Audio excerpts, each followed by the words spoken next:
So our last class we created a dashboard from all the. We started with our data, our sales data. Then we went through cleaning the data to importing the data into our workbook, and we started creating the pivot tables. From the pivot tables to the charts. From charts we created slicers, and slicers we now arrange our dashboard, which I'm sure some of you have done. They have done very well. I've seen some dashboards. They are looking very, very professional. So if you have not done yours, you can borrow a little attention to is the presentation, the beauty, the arrangement. The arrangement, let everything be well set. For what I can see, you've done your tables, you have done this, but please remember that there is no space wasted, equal amount of spacing. Like what you see on the screen. This is an example. This is my own. I've seen some people's own who are much better than this one. So you can see that I didn't waste space. Everything is used for something. See from the top of the screen, the logo, the company name, then the title of the dashboard, well spaced out. Then the cards, you can see they have their places well spaced out, and you can see the lettering all rhyming together. Then you see the arrangement of, see my arrangement now. I put all the charts. Most of the charts are at the top. Then the tables for information are at the bottom. You can do a mixture, but make it rhyme with each other. Let it rhyme. Because there is also how do I call it now? There's also beauty, or what I call it, a reward for good presentation, making it fine. Then the slicers are one place. Why slicers are good to be together? Because you don't need to be going from one side of the screen to be doing your filtering. Let all the filtering, that related items be together. So when related items be together, it's more beautiful to look at. Then another thing you look at is at the bottom. I put copyright designed by me there with the date. It's also good to put it in your dashboard. Put the date, who designed it, who created it, their name and date. You see, it's always good. If it's a company, if it's you and your company, just put it there. Yes, because when you are sending it to a client, you have to protect it. The client will not be able to change it, so it comes from you. Is the date you sent it and everything is there. Then another thing you have to look at is colors. The colors must say who you are. It's your brand. Either your brand or the brand of the company. So the color must match. Since it's a company, this is the color of this company, because it's not my own. If it's my own now, I can do it. So the company, I will put in mind how the company, the colors of the company, the logo of the company, the name of the company are going to be on this dial. It's not for me, it's for the company. So I have to look at their colors. So I must do that dashboard to blend into their colors. So the colors you put on your dashboard depends on the company branding, or the information you are trying to project. So this is a real estate company. I assume this is a real estate, but in actual fact, this company sells computer gadgets. So it's not a real estate company. It should be a computer or a sales outlet, a technology-based company.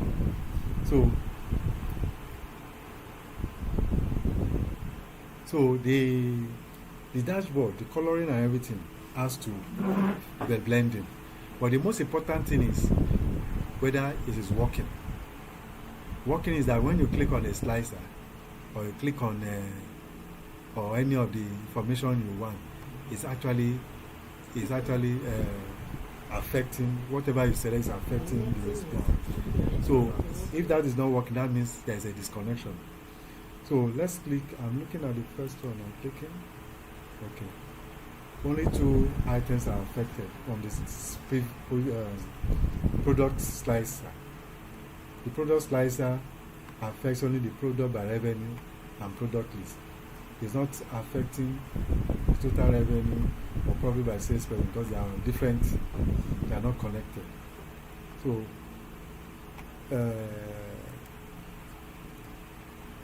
the product only affects two items on through a chart table and a table.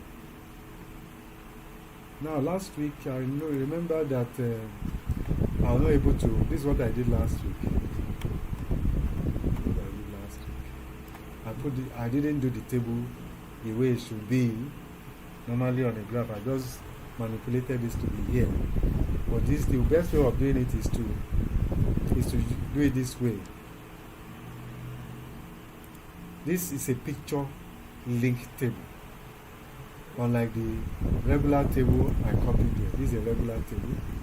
But this one is a picture linked or linked picture table.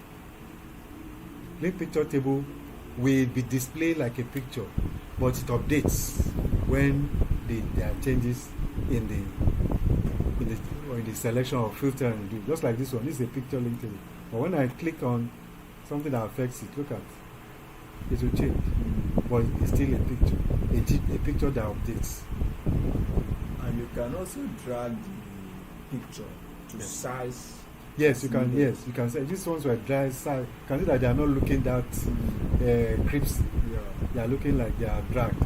That's because they were. Yes, they are too large. So I have to fit them into that space. I see.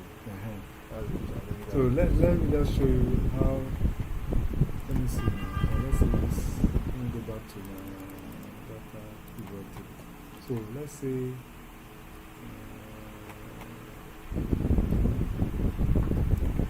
Just pick this one. Copy. Go to my dashboard. So I want to bring it here. Right click. When you right click, you see space special. You go to the arrow that comes out and look at it. It's like a picture with a link, like a chain by the side, not this one. The one with a chain by the side of it, the link picture. Once I click on it, I'll double click it.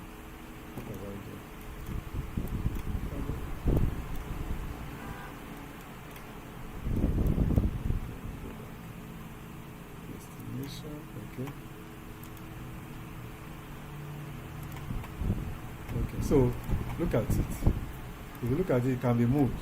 See, that other one cannot be moved. That's true. So this one you can see, you can stretch it as I want. Exactly. Now, if I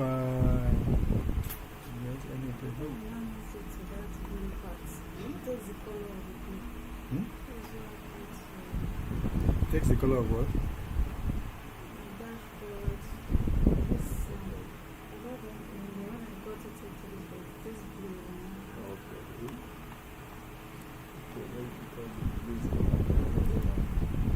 So this is what the difference between this one can be moved anywhere. So you can see. While the other one is just you can't move it. This one you cannot move it.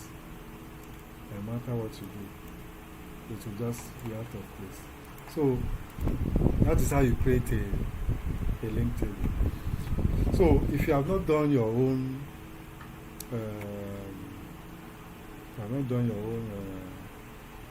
listen, try and get it done so that you can have something beautiful like this, because this is what you'll be doing as a data analyst. After you explain, you have sort out or filter your information, you will now do what? You will now present it. Immediately when somebody looks up, the total revenue, the amount is there. Total expenses for the whole period is there. Total profits, they are all shown here with a card KPI. These are called KPI cards. KPI is key performance indicator. Immediately, the people see how they are performed in the year. Then Sarah Jenkins is the most best-selling salesperson. Laptop Pro 15 is the best-selling product. So, then the data, the charts are there to support the data, and the tables there are there to support it. Now, that is what you have presented the data. What then, if you are presenting the data, what is supposed to take place after that is, what do we use this information to do as a company? We have seen the data, but we need to take a decision. We have to arrive at something. The whole point of all this is pointing to something. Either is the company making profit, or is not making profit, or how do we improve on what we have done? So that is where we come to this part, these questions. From the pivot table, from the dashboard, we know which product generated the high revenue. Which product is that? Laptop. Then which month had the highest sales? June. May or June? Is it June? It's May. It's May, yeah. It's May. Let's look at it. Maybe your data. Okay, yes, it's May. It's May. Yeah, it's the month of May. You see it in The 759. Then, let's go back to the next question is which salesperson is the most profitable? Sarah Jenkins. Then which category underperforms? Which category did not perform well? That's accessories. So look at the I noticed something about the category. accessories. What I noticed is that they appear to be underperformed. Their expenses, their profits supersedes was far more than their expenses. Their expenses was low, and their revenue was better. And when you compare it to that of furniture. exactly, you get the point. So that means the expenses cut down there. Yes, and when you compare their revenue with that of which means you have really analyzed it to that point to know that expenses affect the profits. Exactly. So and that brings us to one. There can be many questions like this in a presentation. There can be many, like number 5. This number 5. This is where action. We want the management to take decisions. Say number 5. What recommendations would improve profits? From what you have seen in the dashboard, from looking at sales, looking at profit, looking at what do you think should be the listing to improve profits? Yes. You look at the products that are selling high. Yes. And everything. But that's another thing, because we have product that is selling. Okay. But the expenses attached to it. Yes. We also need to look at that too. Okay. So what to look at is that how to reduce those expenses and also increase its profit. That's another decision they will look at. That maybe they will also go and further analyze how we can do that. Then, what other things can we get from that question? How do we maximize profit? We are talking about reducing expenses. We also increasing sales. Like we said off the projector now, of the class. Okay. Yeah. Continue. Yes. We can also look at increasing, call it combo, marketing combo, sales combo. Someone come in and say, okay, they want this laptop selling more. Yeah. So how do we now carry other products to sell alongside? Yes. So we look at products that can go with each other. Yes. The webcam is there. Yeah. The headphone is there. Yes. And some other things like that can also, even the wireless mouse. Yes. So when one comes to buy a laptop, we also project, or we may also factor in the prices of these other ones and add them into the laptop. So when they are coming, we let them know that you are going with all of this. To even make people to even want to buy more. They will think it's free. Yes. It's not free. Yeah, You have it's, added it's, their prices. it's a good idea. You know, sir. It's just marketing strategy. Exactly. So the It's marketing just about department will the look at it. marketing. What can we factor in? Mm. You buy this, we are going to give you Mhm. this at a discount So or buy one, go you free. get two. Understand? But Those the are the price has things. already been factored into Exactly. the price of that product. Exactly. And I can also say, just combo this thing. Mm. The salespersons that are going to be selling these things will be showing these people, if you buy this thing, why don't you buy so and so to go along with it? You know, the person may just come for a laptop, but when you make the person interested in the other items that will make it more better, the person will show interest. That's marketing strategy in order to increase sales. Then another thing we'll talk about also was the salesperson. What is the person that is the highest salesperson? What is her method of sales? How does she sell? That's right. So what is their method can now be used to train others. So you use the method of Sarah, how she sells how she does her marketing. Sarah is a sanguine. Yes. Always smiling, always making sure you are good, Yeah. always convincing, Yes. persuasive, And she understands the product well. You know, that's one of the things. If you know if we go to a place and they tell you, oh, this camera is when you want to buy phone, there are some people know about camera. You see this phone back camera, you don't need to use filter. It is when the 13 RMP you want to buy that product. So the method Sarah is using can be incorporated. Yes. There are other things. Look at the month in which higher sales occur. What do we do for the other month so that it can be like that? Some suggestion may be that, okay, maybe we will be doing promotion.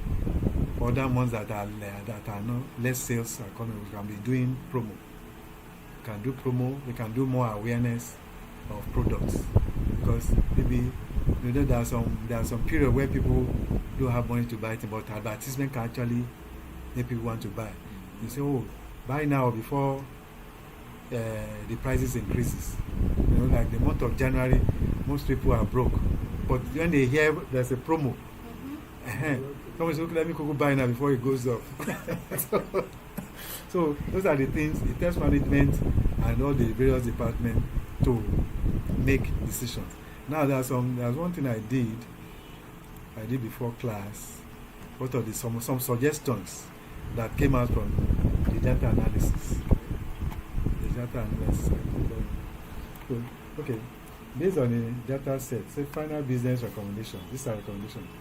Number 1, increase marketing and inventory for laptop Pro 15, another top selling product. Increase marketing and inventory. That is, we have to have more on available because it was available. That's what people bought. They are marketing. The next one, improve the accessories category by reviewing pricing, supplier cost, and bundling strategy. So that's when we say combo. Yeah. So those accessories they are not selling well. So how do we make people buy them? Combine them with those top selling products. Then use Sarah Jenkins' sales approach as a benchmark and provide coaching to other sales staff. Increase inventory marketing campaign before May, the strongest sales month. So before the month where sales are good, doing increased inventory and market. Then track profit margins in addition to revenue to focus on products that generate the greatest overall profitability rather than simply the highest sales. That's one of the things we are talking about. Because the price of one laptop can, if you like, sells 10 earphones. It cannot be without like one laptop. Doesn't mean that laptop is selling more. It simply means the price of it can cover a lot of things. The earphones can be selling so much, but the price is not generating enough funds to cover. So those are the things these are the kind of decisions the manager will make from this data presentation we have done. But I want to ask, how did you bring in this data to AI? When we get to AI, when we get to AI, I will show you. No, from your data analysis. Because I carefully saw the opening. He said he was talking about data.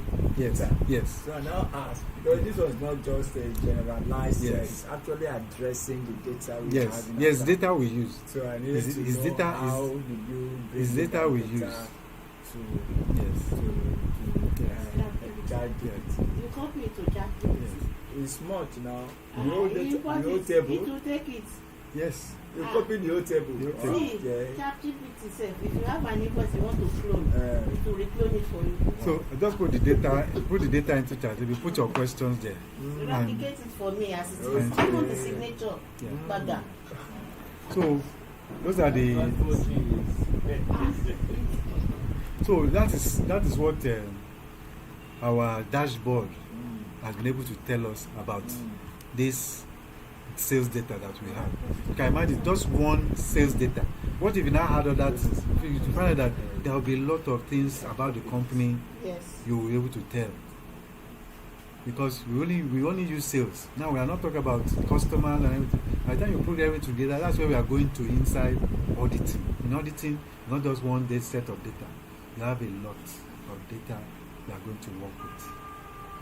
So that is where we close for this particular part of our assignment of data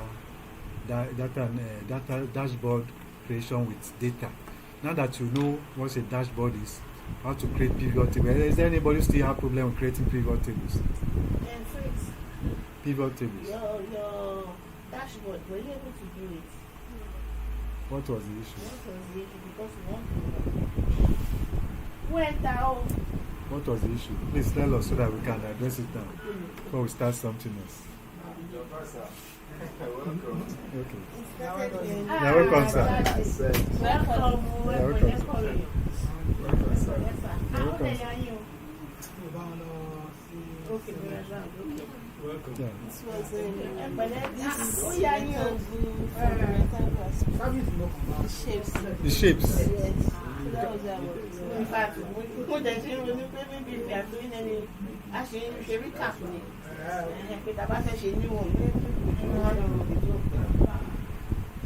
So, can you explain yourself that we can understand where she lost us or where we lost her? From the shape aspect. Okay. Drawing the shapes. No, I drew the shape. Okay.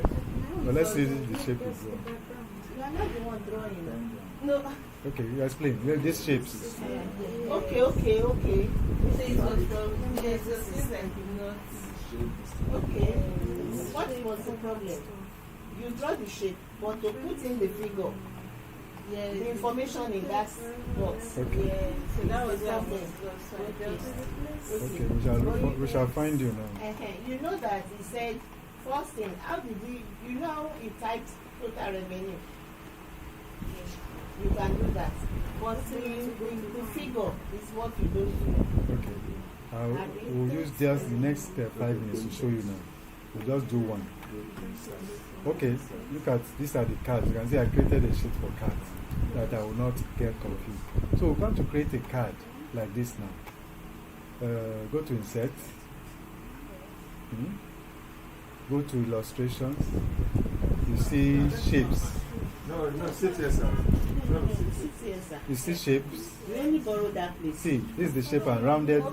I'm using this one, rounded corners, not this one. I can use this one if I want to. But rounded corner. Once I click on rounded corner, my cursor changes to a tiny plus. I now drag. You can see. Once I drag, I can shape it to any size I want. Yeah? So you can try it. All these handles, yeah? All these handles here are for dragging. So any way you want to use dragging. So once you have dragged it now, we have created the first shape. Now is the text now. To create the text, you go back to that same place. Insert, illustrations, shapes. Then the first thing you see here, or here, basic shape, is a text box. Click on the text box. And you see, so once you create, you know how to do that. You don't have it. It's there, I see. You saw it this morning. Yeah, let's go back. Let's go to stage. Illustration. Look at it. Just watch the screen first before you check The it. first one, if it disappears, Can you see it? Then shapes.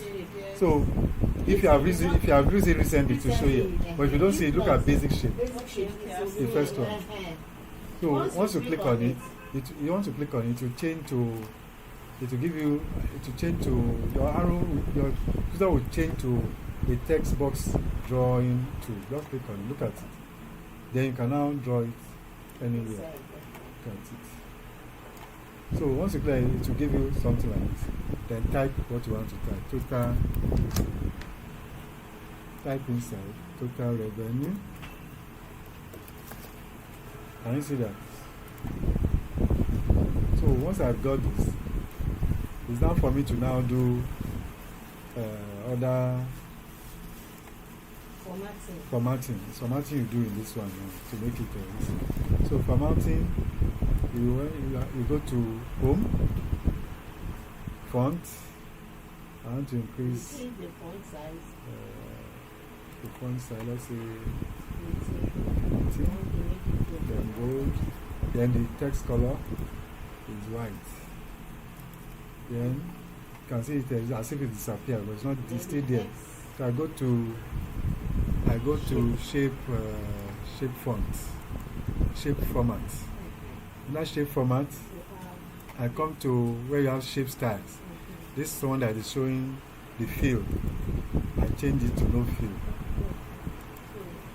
No fill. No fill. No fill. Let me go back to home. Alignment. Align my text to center. So this is what I've done. So once I've gotten this one, it takes patience. have you been able to get that? So I want to see it. You do it now.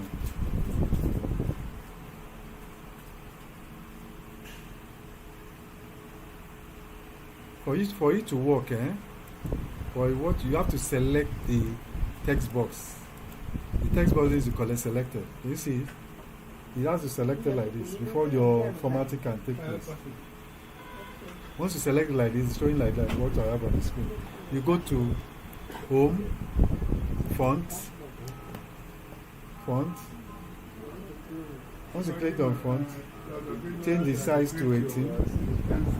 The size to 18.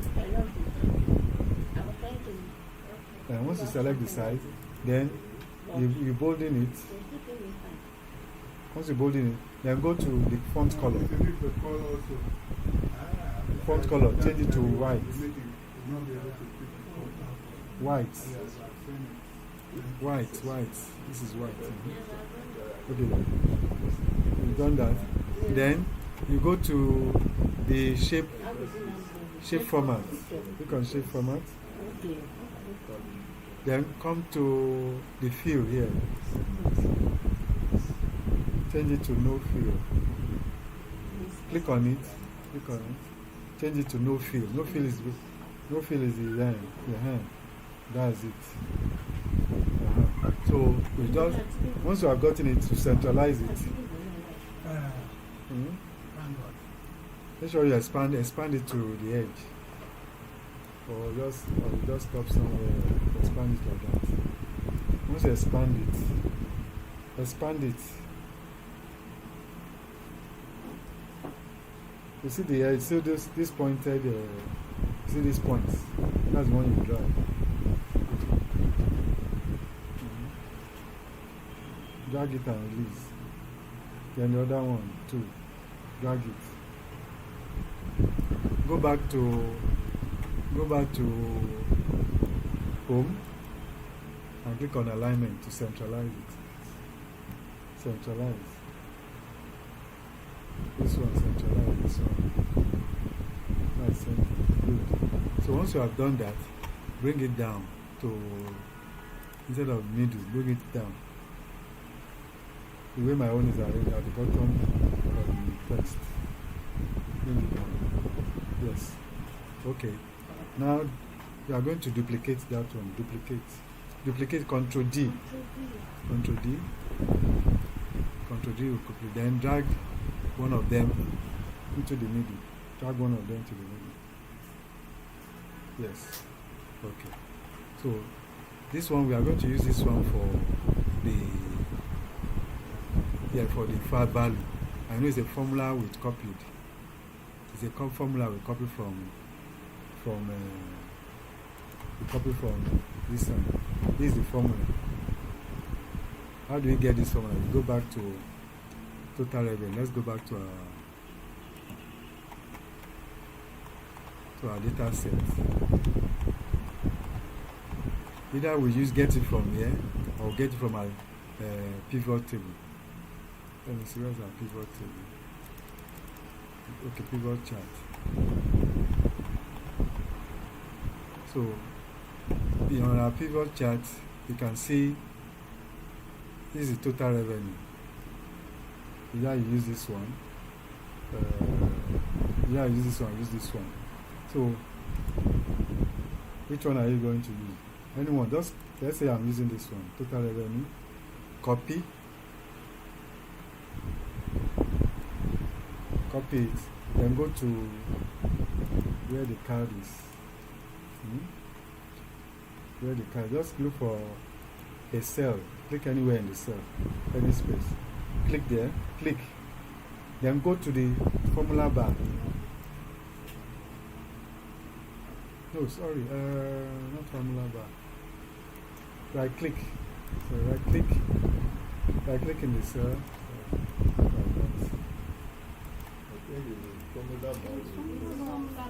No, it will not go. Not go because I want is I'm paste linking. Okay. Paste linking. So let's go back again. Copy it from that place. Can you see? Copy the total revenue there. So right click. Once you right click on any place, you choose paste link. See this one, paste link. Click on it.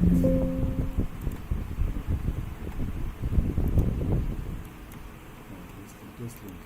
Okay. So when you paste link, what you are seeing, this is the result, is it not? Total revenue. So when you now click on it, when you click on the answer, you go inside the formula bar to copy the formula. The formula you are copying. So that formula, you copy it from the formula bar, then go to this total revenue you want to change. This total revenue is what you want to change. Highlight it. Once you highlight it, then go to the formula bar again and paste what you have copied and enter. You can see it has brought the value there, but the formatting has changed. Did you get it? Once you have highlighted this, you go to the formula bar. You've done that. Then when you go to the formula bar and paste what is in memory. You are not pasting inside there. What? Yes, I went to the formula bar. No, you are not there. You are not there. I can't see you there. Okay. Paste what you have copied now. That means you didn't copy it well. Let's do it again. One step. Let's go back. See, click on where you have the formula. Where you have click on the answer. This one. Click on it. Do you see this one? This is where you go and copy. Yes. When you copy. Look at it. Copy. Huh? When your copy is in memory, they will not come to this place. This one here. This place here. You're inside the text. Are you inside the text now? Yes. Click inside the text now. Click inside. I should copy also. See this text here. Copy. This one, the one above. Yes. Click inside. Click inside it. Once you click there, now go to the formula bar again and paste.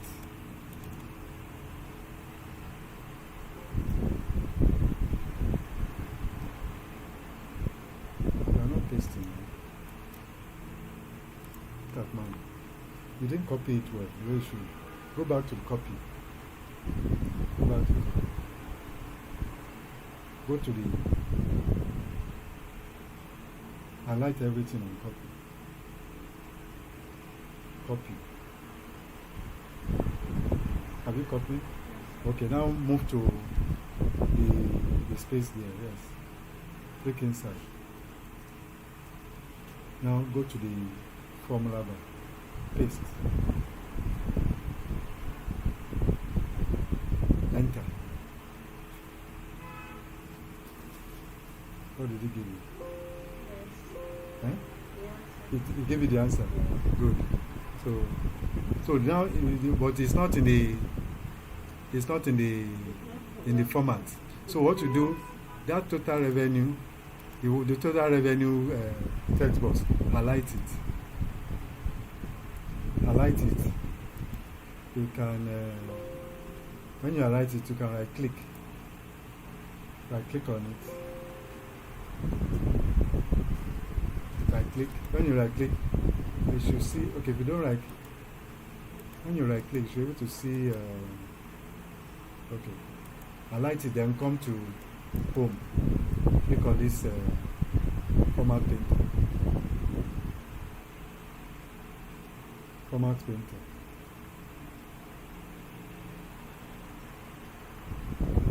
Have you clicked on it? Click on it, then come to the one at the top and click on it.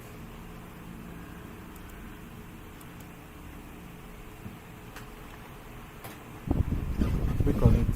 Click. You have not selected it. You have not selected the one up. You have not clicked on the one on top. The one that is selected is the one below. You can see it. So click. You are not clicking on it. This the one that is showing is the one that is selected on your screen. As I'm seeing from here, is the bottom one. If you have the bottom one, this one should be at the top like this. This one will be showing like this. But the one what is showing is still the one below.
Has changed, but the reason why it's remaining as a, it's not showing as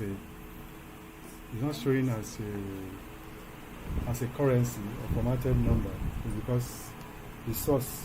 You go back to the source. The source is not formatted as a number. What you need to do is to format it as a number or as a currency.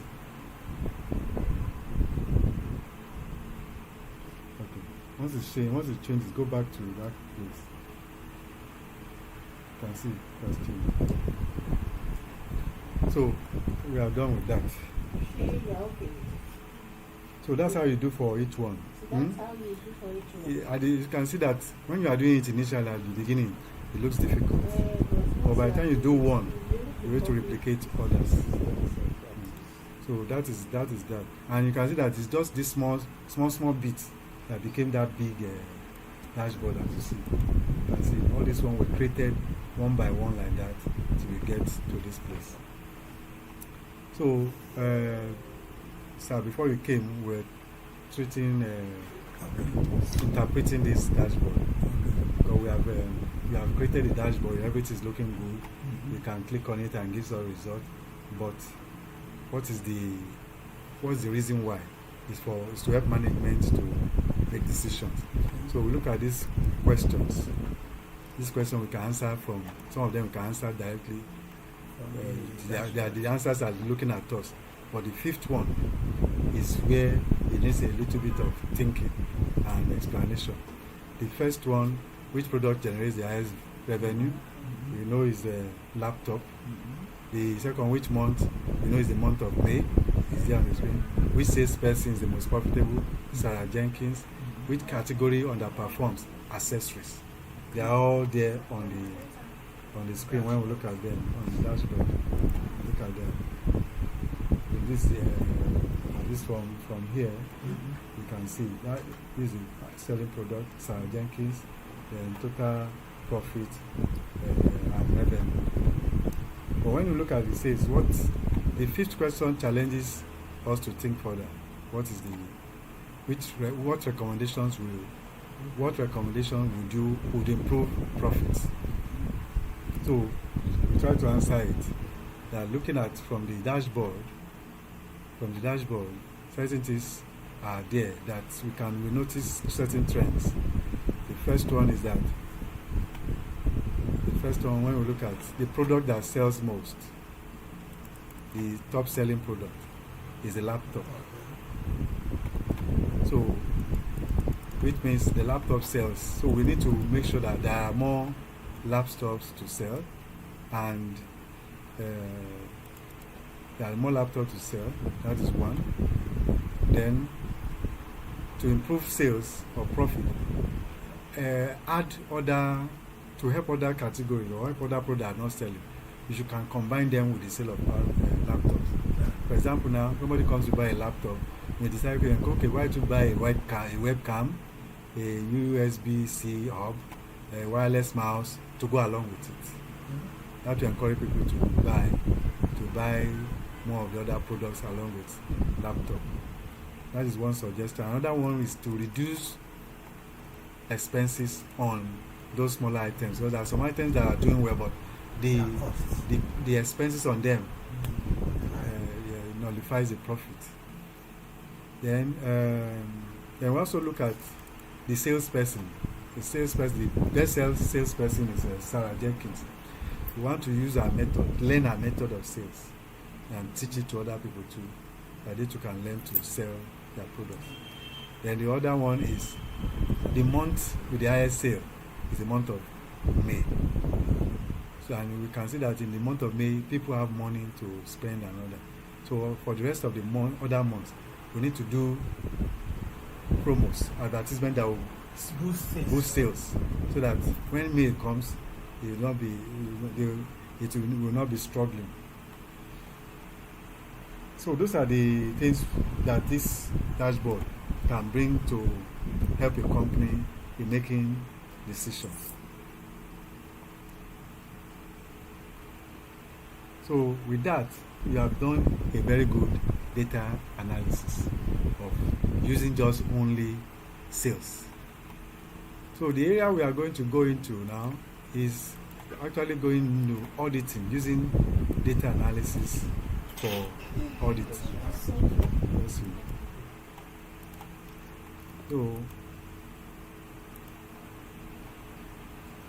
So where we are we are doing we are going to do exercises one by one. We call it realistic audit exercises with step-by-step Excel solutions. Step-by-step Excel solutions. Solutions. So this one, in areas of the work we are doing, 25 in areas of work we are doing, using some of the what they call it, some of the formulas and functions we have learned. We are going to use them to be able to handle situations. Well, first of all, before we go into this, I wanted to show how to extract data from PDF. From PDF. PDF. You sent me a file, PDF file of a bank statement from Zenith. Yeah. So let me see if I can create a table, data extraction.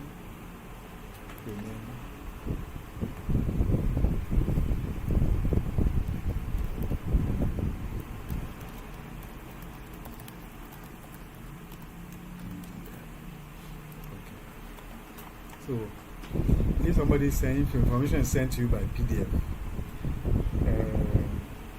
Excel is able to enable you to help. Is able to help you extract those information into PDF. If you extract data from it, and it will be very, very accurate. Except the data itself is not very clear, or there is a corruption in the file, or even some handwritings can be extracted by Excel. So except if the handwriting is a doctor's handwriting, and you need the doctor himself to explain his handwriting, Excel can actually extract. So when you receive a document like that in Excel, we have. No, sorry. Is it in Excel that we do or in PDF? No, we are going to. We are going to bring the PDF into Excel. Okay. So we receive PDF document. The PDF. I want to bring it to Excel. Yes, we want to bring it into Excel. Correct. Yeah. So let me see where we are. Okay, we have this file here, accounting statement for the week. Yeah. So we go to Excel, go to data. There's data, we have data. Under data, the first thing you see is get and transform. Under data, you see get data. This is get data. Yes. Get. It's under data. It's under data, yes. Get data. data. Okay. So you click on it. It tell you from where. The first thing is from file. And when you see only from file, you see from workbook. You see from workbook. You see from text or CVS. Okay. I think you will see most of your stuff in CVS. Then you have from XML, you have from JSON, you have from PDF, you have from folder. Okay. As I told you, from folder is you already have a folder with some different documents and everything. You can store them there, and the data, anytime you point to the data, it will extract information automatically. You just drop the data into it. Yes. Okay. You don't even need to bring the data. You just point your Excel to it. That data, anything that enters it is ready for extraction. Yes. So this one, the last one is for folders. Then this one is for those items you have in folder. anything inside the folder. You can only use this one to go and bring it. Yes. What you are doing is like the folder will be like a, how will I call it now? Like a deposit of information. Anything they put there it's assumed that it's part of the data you are getting. So assuming we have a folder named Fidelity. Yes. And we have so many, so many things inside it. Yes. So when we click on Folder. Yes. Is it the folder that you download or a particular worksheet spec? Everything inside becomes part of it. Yes, it's like saying that when you have different things. Yes. Yes. It's acting like that folder becomes like a file that contains many other files. Okay. Yes. And then we are bringing it into Excel. It's bringing into Excel. It will not sort it out. If I'm not bringing anything, if I'm not bringing everything, you don't need everything. You don't need one particular item. Yes, we don't need everything. Okay, then that means from workbook. Yes, if you don't need everything, Okay. even if you are using the folder, it will bring everything out. Then you now select the one you want to use. Okay. What that means that anything that goes inside that place will be recognized by it. Yeah, so these other ones have just single files. But this one for you have multiple files inside the folder. So we are working with a PDF now. You click on from PDF. So it will now open. Where do we have this document? So wherever you have the document, go and look for it. Exercises. Lessons to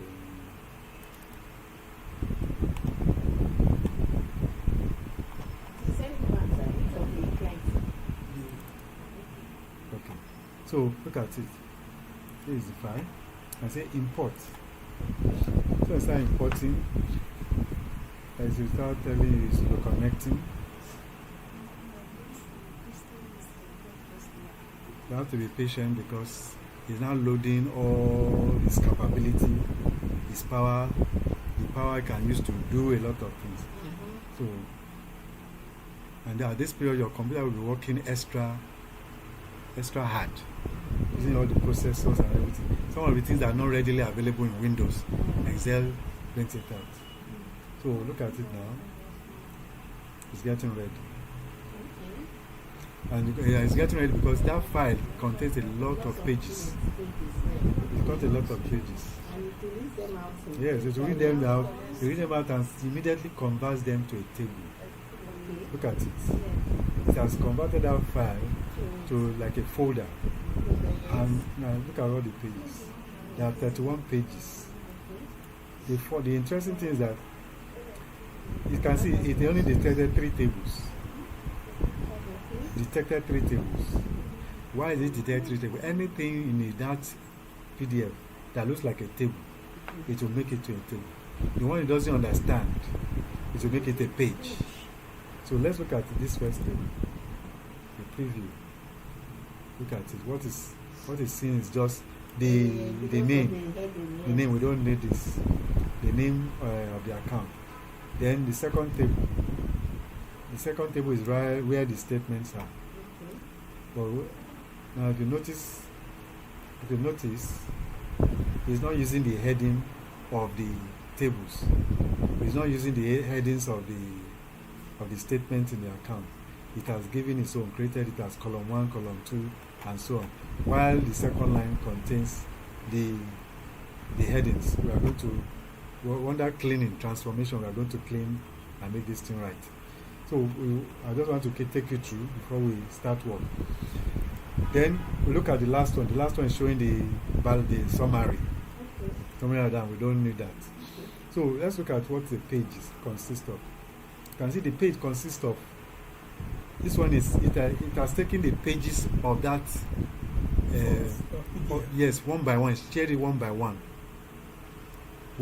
to up to page 31. So if you want to do page by page, it's left to you. But by itself, he has created a table that consists of page 1 to 31. So if I were you, I'll won't be going to it because there's another problem because these pages, you have to bring them back together to form one data set. Okay, you are taking page by page. Yeah, if you are taking page by page, you have to bring one by one. Or you select multiple items. It will create 31 tables for you. But in this first one, it has already created it as table 2, but all the tables on each page has brought them together. You can see. Yes, that's where we follow the hard way. The hard way is to now select all the tables is created. Don't pick pages. Pages are not for this one that is picking pages. It's also picking some things that are not necessary. So for me, the easiest way is one that I've made easy is this one that has 1 to 31. I select it. Then once I select it, the next thing is to load. The proper thing is to load. If you don't have any problem with it, it's to load. But there's a problem, and before I cannot accept it. So what I'll do, I will transform. If you know how to transform, go and transform. If you don't know how to transform, load it. Then you follow the Excel manual to correct it. So you transform is to transform. If you know how to use it, it will shorten the process. You will do everything as it is on the screen. You do everything as it is when it gives you. Then you load. But if you load immediately, it will bring all the errors and mistakes together and give it to now do it manually. Transform will enable it for you to correct it before you bring it to your data. So let's go to transform. So transform now, we bring that one we have selected. So you can see it will bring this. We are inside Power Query now. Power Query is Excel's as it is a Power Query editor. Power because it is very powerful. It's very powerful that this is where Excel's power shows when it is working. Come again. So when we select that table, Yeah. page 1 to 31. we now go where? This is what it has done. I know. Yes. It now goes You to where click you, that one. yes, you now take you. If you click that If you click table, this is what transform. we now If- do for you. Yes, if you click transform, it takes you to Power Query. Power Query gives you the opportunity to make some changes or amendments to clean up the data. This is what we call it aspect of data cleaning. Okay. That is what do we clean? We are cleaning empty spaces. We are cleaning wrong data presentation. We are if it's date, we have to make that data that column date. If it is text, we make it text. If it's number, make it number. From what I'm seeing here now, you can see Create create it. date. Create date is supposed to be the heading, but it's column 1 that is there. Column 1 that is there. And look at column 2 is here, and it's reading date as text. ABC is text. ABC, this one is text. Check number. Check number does not have anything, but it's inside this thing. It's inside the table. Yes. Or is it in- Then look at another column. Column 4, nothing. What you have is null. Null simply means space. There's nothing there. Then we have under column 5, description stroke page stroke memo. It's taking that. Then we have column 6, null. We have column 7, null. Then we have column 8, debit amount. Then column 9, credit amount. Then we have balance. So one of the we are going to do this. This is what they call the proper cleaning of data in Excel. Proper cleaning of data. So what are we cleaning? We want to remove empty spaces, empty columns that are not Providing information. providing information that can affect the book. And as you can see, it's counting the columns, the records. So once it's done, then at the side, every control, every steps I take is recording it.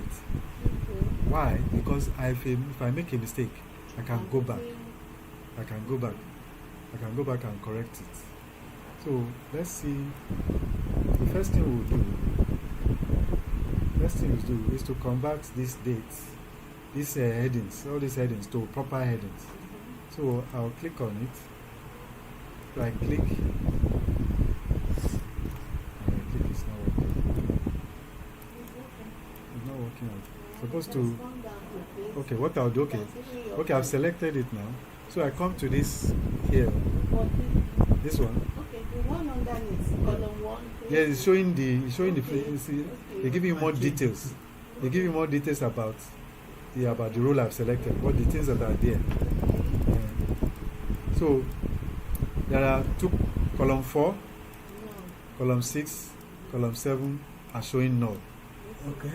No, that means there's nothing there. Nothing inside. But we have to be careful because with this kind of some things may be somewhere. So we'll get away of doing. So the first thing is I want to promote this line to become my first row. So I click on use first row headers. Use first row as header. So I click.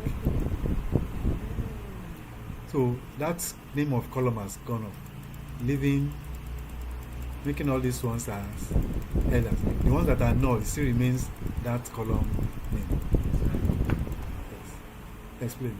Your question. I want to ask you a question. Please, go ahead. Okay, assuming you have already prepared table in Excel and you want to filter, it's not accepting your headings. It has created column as heading. Can I do something like this to change the column to the first header? Well, The way to change it is to convert it back to range.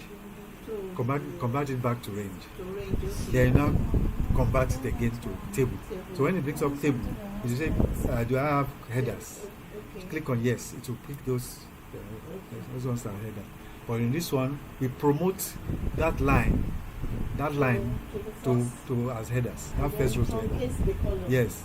So it will now remove that line and make it headers, and now bring the data, real data there. And you can see, look at what it has done. These are the headers. Create date, effective date, check number. Now this check number, there's nothing there. It goes through everything. I want to be sure there's nothing there. So if you go to the hand, you now click on the filter. If you click on the filter, you don't see anything. It's blank. It's null. That means there's nothing in that row. Nothing important. Let's look at the second one. Let's look at this one. If you click on this, what do you see? There's something. But yet there's still a null. There's still a null. Yes, we can deselect it. I'll go, let's start with the one that doesn't have null at all. That have null everywhere. So look at this one. Null. Okay. Since it's null, what I'll do is come to that row of check number. Check number. And now come to the option.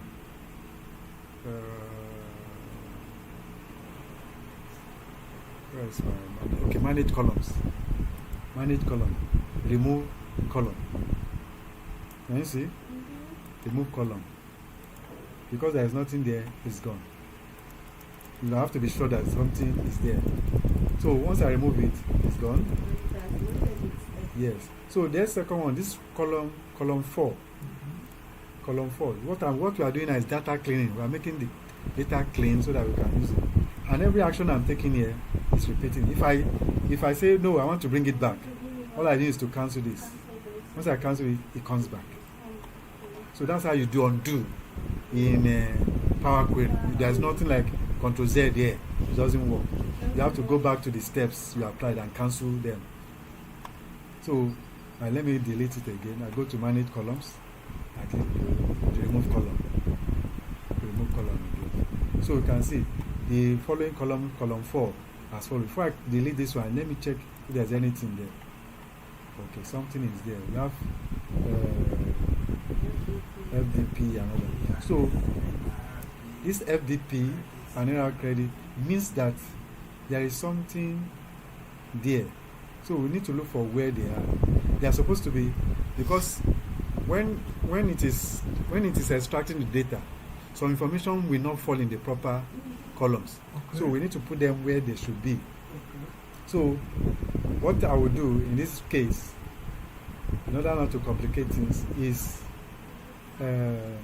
because in Power Query, it's not very easy to do some corrections.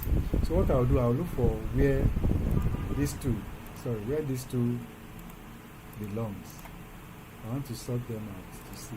Okay, when you click it, you show where they are. Yes, you can see where they are. It's only these two ones. These two. These two columns. So what do we do now? What do we do? What we do, one has to be very, very okay. One has to be very, very careful, because what I want to do now, it can change the whole dynamics of what you are doing. So what I do is, I right click here, and I click on the first. This one, I want to make a part of this. This one part of this, so that this column can be free for me to delete. So I'll move them here. Yeah. So what I'll do, the first thing is, I click this column, copy.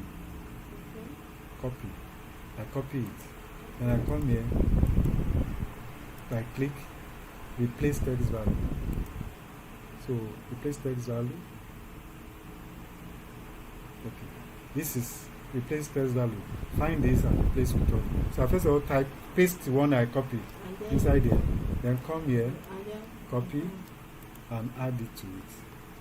So they'll be together. Yes. So you can see. So what it has done. Let's see. Okay. You can see. So I've done it for that. Then this second one too. This slash PDF FPD FDP should move to this side. So I click, copy, then come to this one, replace that value. Then I first of all paste the one I copy, space, then come here, copy and paste, and click OK. So you can see. So once I'm sure what I want, so once I'm sure what I want, I go back again and select all. Select all.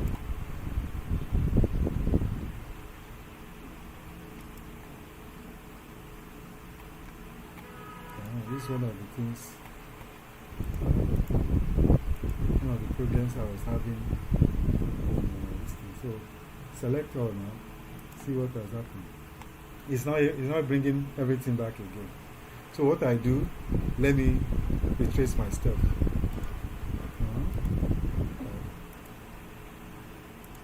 Okay. So what I'll do now, I'm going to leave it. Now when I get to Excel, I'll correct what is correctable. Because one of those problems that once you run into this kind of problem, it's very hard to resolve. So let's the ones that don't have any values at all, we are going to delete them. Then the ones that have, we'll leave them and correct them under Excel properly. So all these ones that are null, how do we check them? We go to, so this one has some things. That's the we have listen. Okay, we leave them. Let's check the next one. Does it have anything? It has. Okay. So another one. Credit column. Okay, this one has. Okay. So we can only successfully remove one. So let's just now save and load this into Excel now. We click on save, close and load. Close and load. When we click and load, let's see what happens. It's going to bring that data now into our Excel. It's showing figures.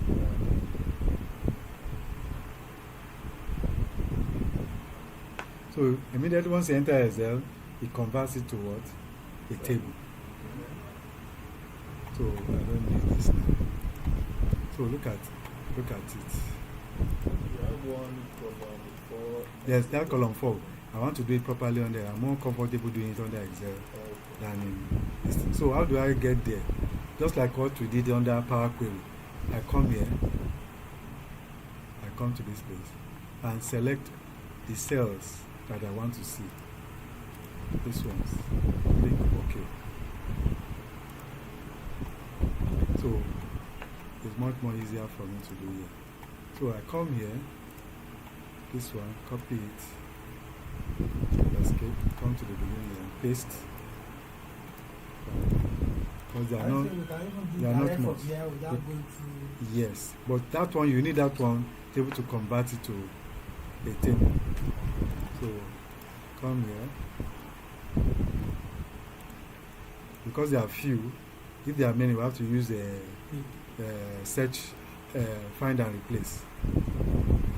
But since there are just only 3, okay. So I can get rid of this one. So let me select everything back. So I can delete this column now. I can delete this column. I click. delete column. So this one is out of the way. So the next one we have is the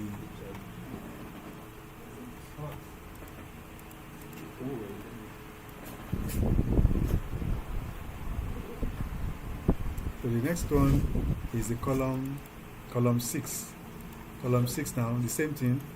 Check, select the ones that has values that you want to change. That has values you want to change. These ones are quite much. So to select them,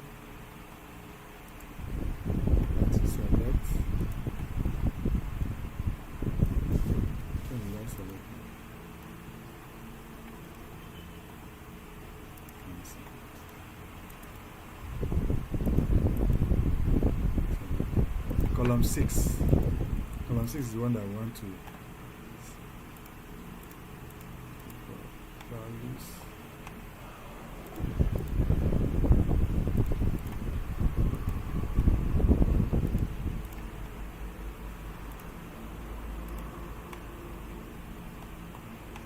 Because we don't want anything to miss, so we have to be careful, because those information can be very, very useful.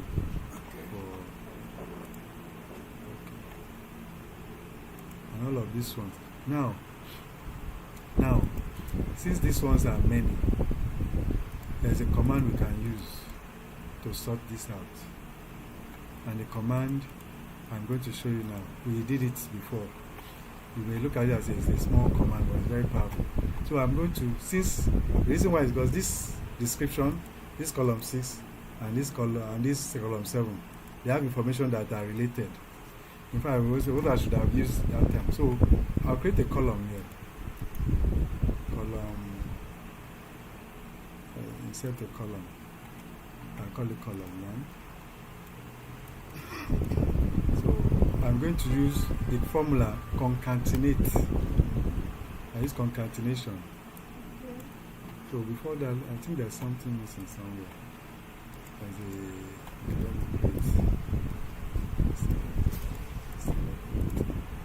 So it's from row 2. So concatenate. What are we concatenating? D, E, F. D, E, F. That's what we are concatenating. So say concat. Either concatenate or concat. D, that's cell D. Cell D. Then we have this ampersand sign to hold space. Another ampersand sign for E. Ampersand sign, space, then 7.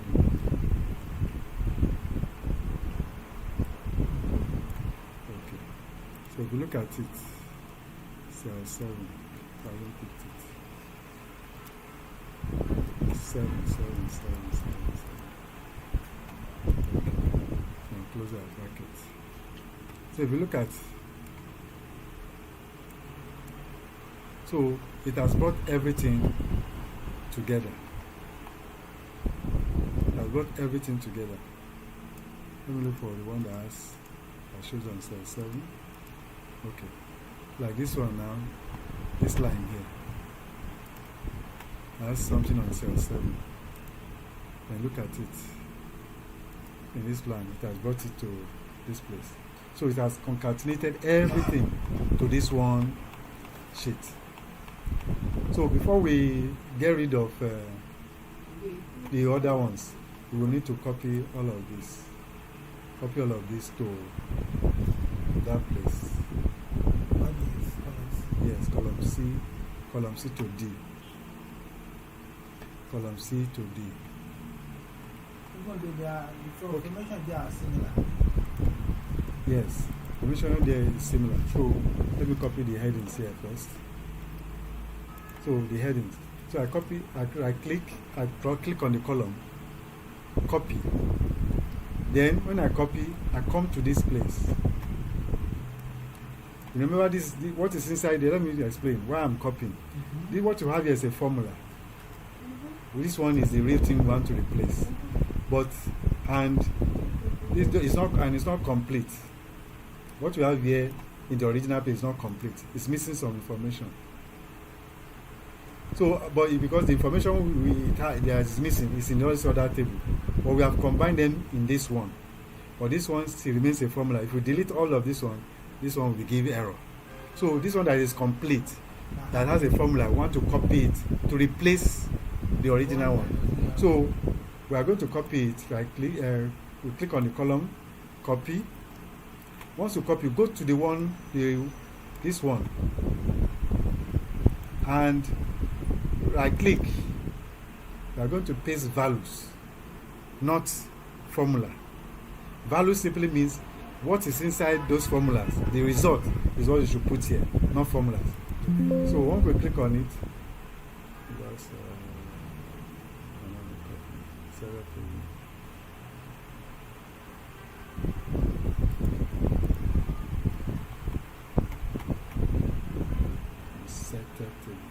Okay.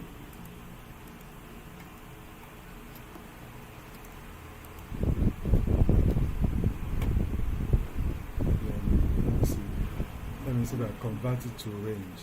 Where is it? Data. Table design.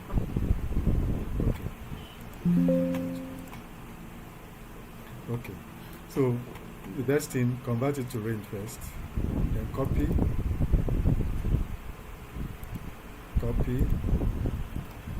Then come here and paste values. Okay, so I've placed the values now. Once I place the values, I delete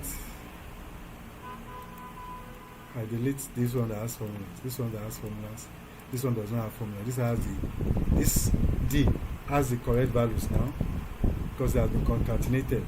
This one has the formulas, so I delete this one because it's no longer needed. The one with formula is no longer needed. Yes, the one with formula is no longer because I've copied the results to the one that I'm going to use. So C is going. Then yes, D and E is going. Okay. So right now the next thing is to convert it back to table. Control T. Yes, my table has readers. Okay, good. So then we have checked. Let us check if there's any other thing that's left. If there's any other missing thing. Let's look at the effective, the dates.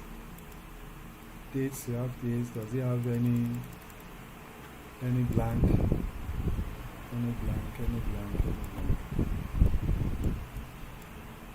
Nothing is blank in this date. What is this? Just something new. It's not a big deal. It's not a big deal.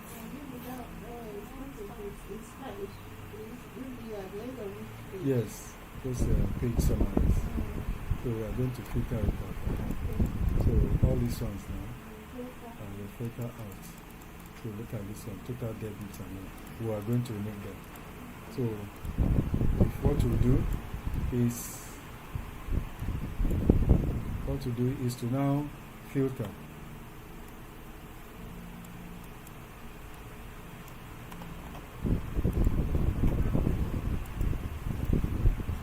So select, deselect it and look for those ones that have different. Okay, select this one.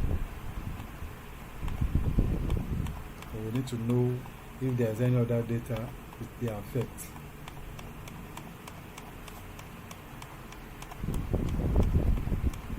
Okay, so plans, total credit, total debits. Okay, I'm not supposed to be part of it. So click OK. look at them. Look at what is there.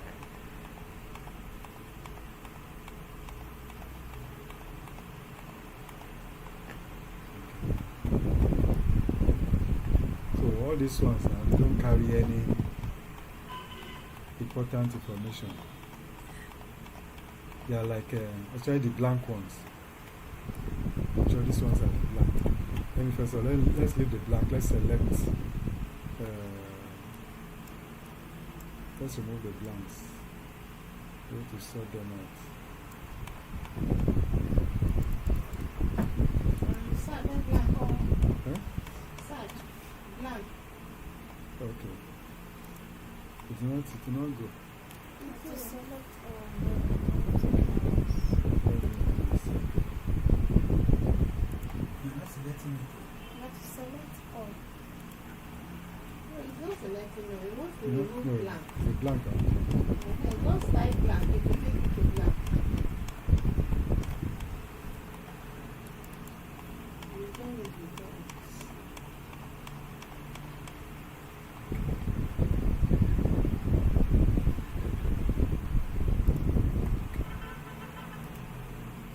Okay. So these ones now, you can see these ones are not part of the data we need. So we can delete these ones. They are Yeah. part of the data because I can't, you need to make reference to. So Like all debits, you know, it is like 303. When you are It's reading, telling you the debit column, the amount is account to, the credit column, because total. if you are reconciling, You'll be able to know that have you captured everything or everything, not. you understand? we are creating a data set. But we don't. For us to know whether the data set is correct, we can do total summaries. We can do summaries like totals, and we'll see that it will balance at the end of the day. But this is the one the book the file is data giving provided us. already. So we don't want to rely on it. We want to see if Want to by the check time the- we sort out our data and the balance, we know that it's the same thing. Okay, That's that is the- assuming that we have a copy of this somewhere. Yes, we have it. We must have it. So that's why we have to clean all of these ones. That Clean is them so out, yes. okay. So clean them by we delete that row. You can't delete everything No, together. there are some things that There are are some things in between. You have to delete them one by one. It's only if you are in the data list.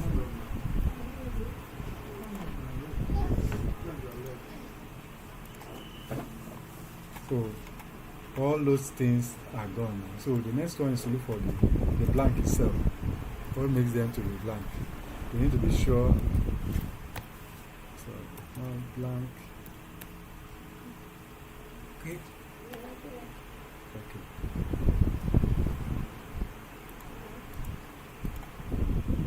So these blanks now, they are like what I say, are like the text. No information. Yes, the information, but they are like the ones that fall on the second line of the Okay. of the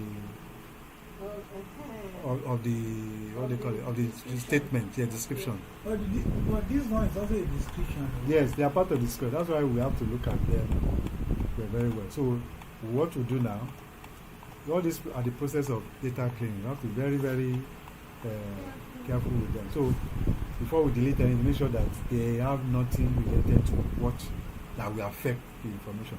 So we'll go back to the date again. Go back to the date again. So we select all. So when we select all, this means we have to manually go through to see where. Okay, look at this first one now. Look at it. So which means it should be part of this first one. Or I don't know whether NIC or Tupo. It's okay. Tupo International is the beginning of this one. This 100 is the beginning of this. Is the beginning, yes. Part of this one. Next line down. International. Yeah, yes, it's the first of this one. Yes. So what we do, we have to manually do it. So we come here, copy, then this one, we paste it. You can see. Then you can delete this one now, because there's nothing Okay. So you can see. So it's what you call data cleaning. It's one of the most busiest or cumbersome that we do. It's just I don't know. okay. So this is part of data cleaning. Data cleaning we are talking about in Excel. Data cleaning. So once your data is cleaned, once your data is cleaned, you are sure that the information you have is correct, and there are some checks you can do to ensure that to know that it's correct by do calculations, do like all the summaries that are there. By the time you add everything together, it should be able to give you what you have, or even give you more information than what what is on the back statement. For example,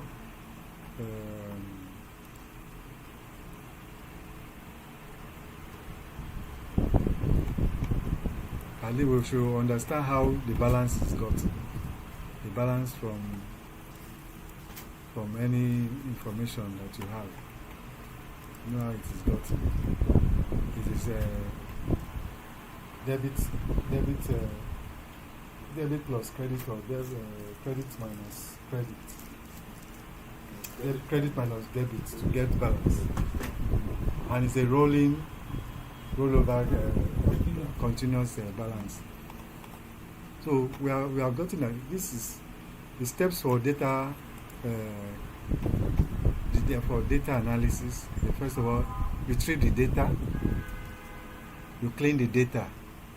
That cleaning of the data is where it is cumbersome. Depending on the kind of data you are cleaning anyway. Then you now extract the information you need. The information you need is in the form of creating pivot tables.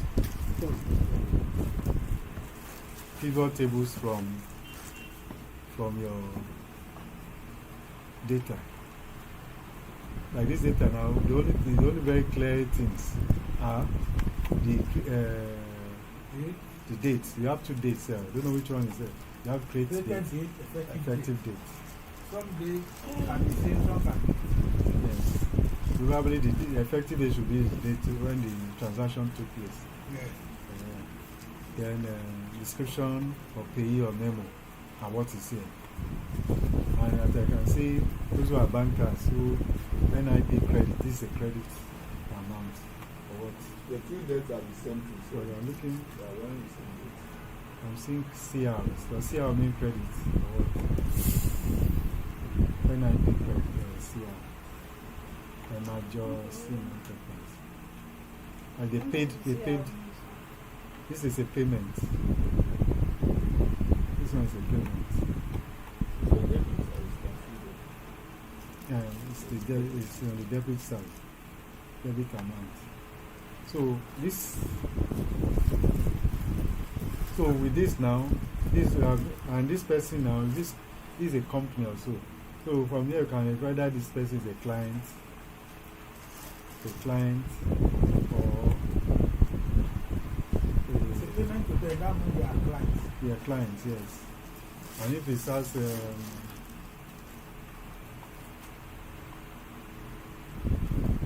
some of them have company names, and I think a few has individual names. So these are clients. For all those credit, they are the figure are in debit now. MPCR, the figure is in debit. Yes, it's a debit now. They are paying out. Yes. Yes, you say credit the person. You are crediting the person. I know. Because What I'm saying is, if they are crediting the person, why they put the CR at the bottom and put it the figure? So I mean DR. No, your account. The money It's instruction. It's instruction. Instruction. Who is the one saying credit Emma Joy? Yes. Okay. Yeah, that's good. Credit social person. Yeah. So let's go and see that one. That's great. Let's see what they wrote there. Okay. No. This, just go down. This one. No, go to credit column. Yeah, go down. Down where? Down Just the use your page. cash. Down the page. Down Okay. the page. Down No, the page. credit No. column. Credit. Credit E. Okay. Yeah, go down the page. You go down. Go down. Down. Where we have Let's see what they wrote here. He wants to see the narration for that 50 That will million. be received from Nothing. This here. No credit, no debit. In respect of them in Nigeria. These they people pay. receive- They pay. Somebody paid. They pay to them. To Does it? transfer from Dewu Nigeria to Dewu Nigeria. Yes. To Transfer. transfer from UPA 50 to million. Zenith. I should let's look at all the details now. Can UBN or Union Bank. Mm. They own Nigeria to You they can own see Dewu to another Dewu. another It's also Dewu. Dewu. Both are Dewu. So it's coming from Dewu account to Dewu account. E for Dewu. Yes, for Dewu. They own Nigeria. So the payment to Dewu to Dewu. Transfer of this thing. Okay. I can see full story. Dewu Nigeria.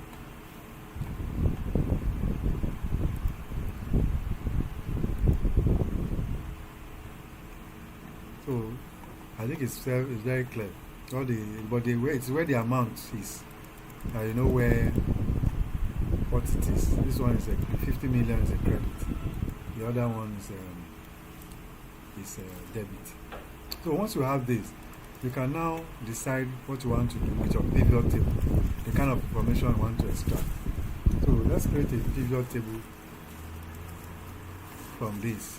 Well, this one will not have much information as I see. Sorry, when just a while ago you said something about data. Yes. You said depending on the data you are doing. Yes. So what are the types of data? Okay. The kinds of data depends on the kind of information they are carrying. Like this one now, this is bank statements. Okay. The other one we worked with was sales. Okay. Another one we can have could be employee, payroll, Okay. and all that. So I have a sample like that. Let me see if I can. Let me see my database. Okay, something like this. So I have all this information we will likely use for our exercise. Sales register, cash book, bank statement, account receivable, payroll, supplies payments, journal entries, customer ledger, inventory, VAT schedule. All these are what probably will come across in the auditing field. We are going to use them. So for this kind of information, the likely thing you will have there is to create pivot tables from this kind of a place. You go to insert.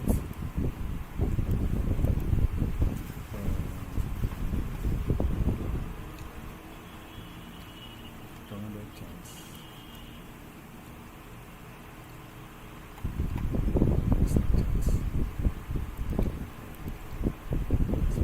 Tables. Let me try recommended tables.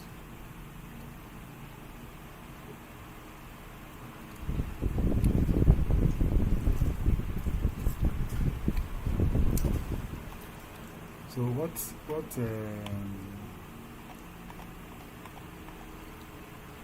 pivot table is giving me is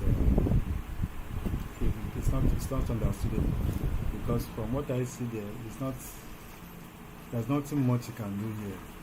But let's try with a blank sheet. What can we do?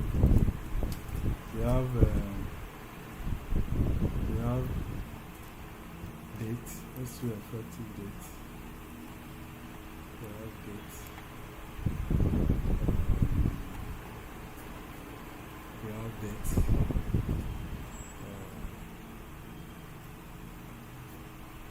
Debit amount. still need to convert that to the months. So this, analysis.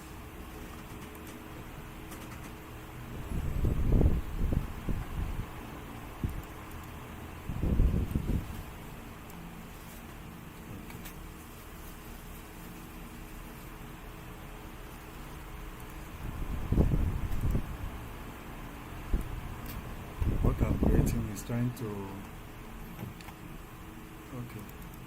create the tables to month, have you? Yes, day to month. We have been better. So what we can do is to create a table. Let's go back to the table. Cancel this.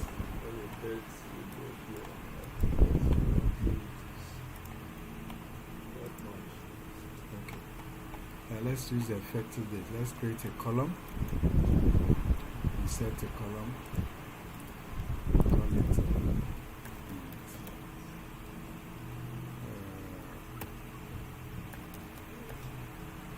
text.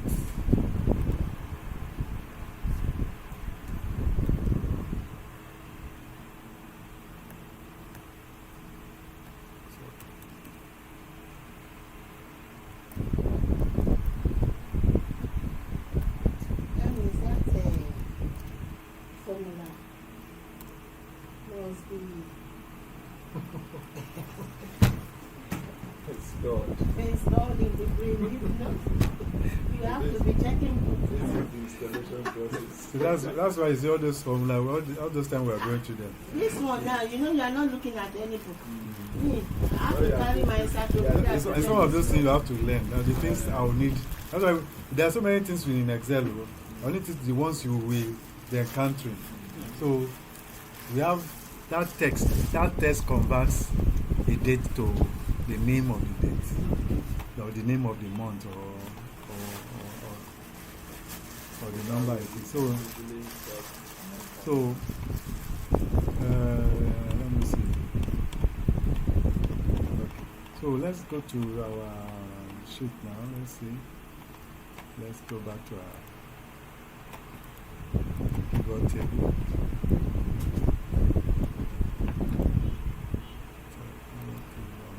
So we'll change our columns to should be so our row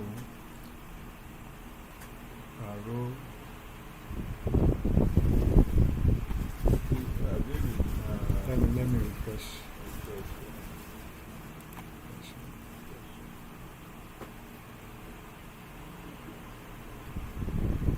Okay, so month has come now.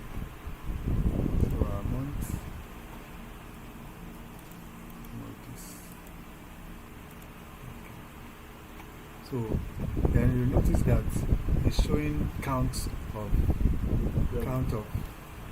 debit. During the count, it should be sum. So we need to change the value field settings. Come here and say sum of debit amount. It's not giving us what we need. Count and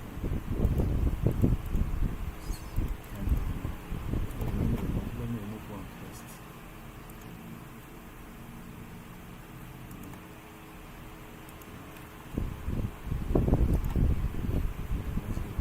Debit amount. Okay. Where will this one be?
not showing the right place.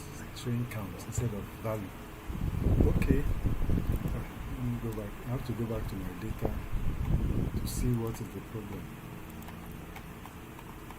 Effective date. Okay.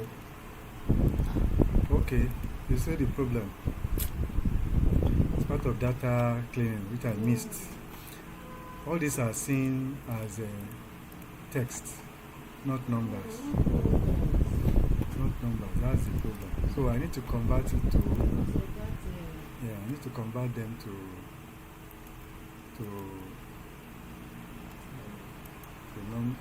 numbers. Where's my data? Currency.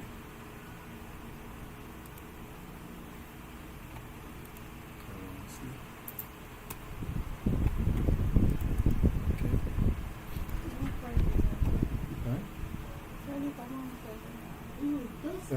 Huh? But there's not yet change. It's still saying that. So what I need to do is to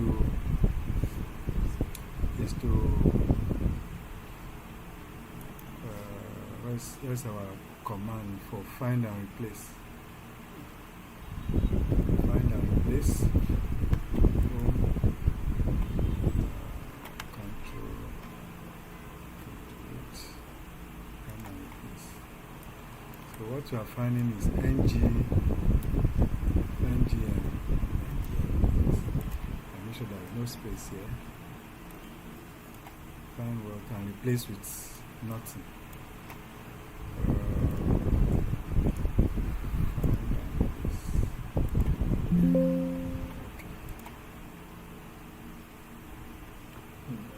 Change that to dollar.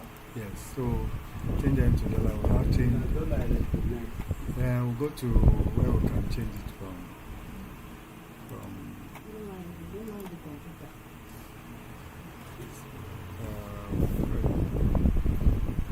Okay, so our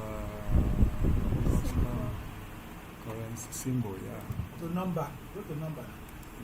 Already You currency. recognize number. Okay, what naira? I go pick it. We are all going to quarrel over this one now.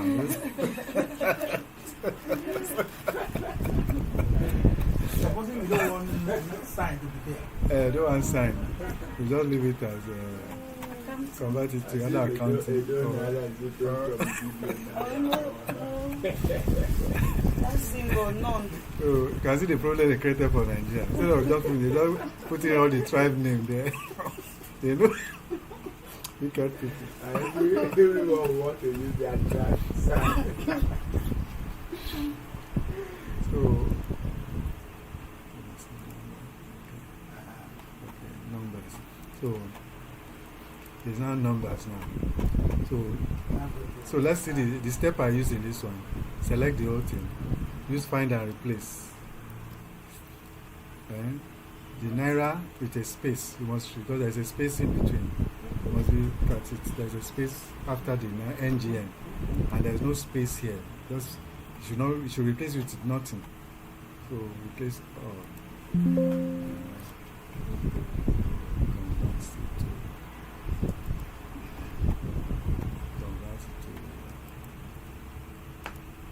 This one is not changed. This one is not changed to dollars. Because This credit will have some figure. So yes, the same thing I will do. First, find and replace. Replace all. Okay. Then 54 places. yes, come back to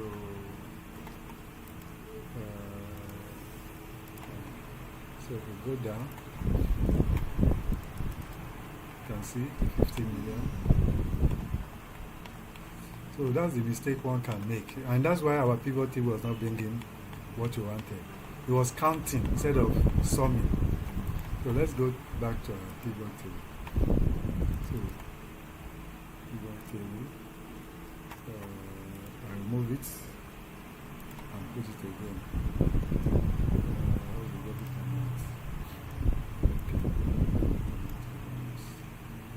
It's still counting. Something is wrong. Counting. values.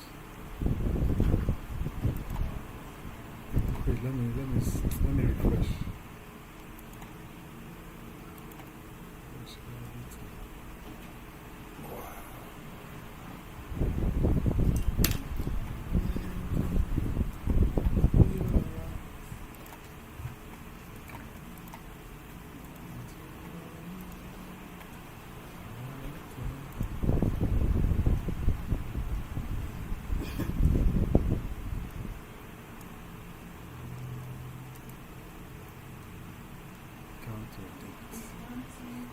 Counting the instead of some. Okay, you see what it's doing per month. Yes. It's counting The entry. Yeah, number per of month. yes. We Number go of to some payments. again and then we check whether it is counting. We have them. Okay, amount of money. Not counting as per. Let me see. Okay, this is some now. So you can see. It's good we have all this so that we can see how we can find. But once it's not working the way we want, you have to check what is wrong. What is wrong with it. So for each month now, look at, and it has given us the summary Debits. of all the debits. Now let's see if we can still take. I doubt if we can still take credit here. Okay, we didn't count for this one. So we'll change it from here to value settings, change it to sum. Yeah. So you can see it. So if you want to quickly check for in the month of January, the debit was over 107 million plus. And the credit is 120. You can see. If you have to do a balance for this without, let's say we are doing a balance. Okay. The balance will not be correct because that is the pivot. That is what we are bringing information from there. Normally, we want to have a monthly balance. The balance. The pivot table take it, will not take it. So is this credit minus what's our home? So this is not part. This one here is not part Not of. part of the But that's yeah, right. it's not part of the pivot table. That's why we are seeing it like this.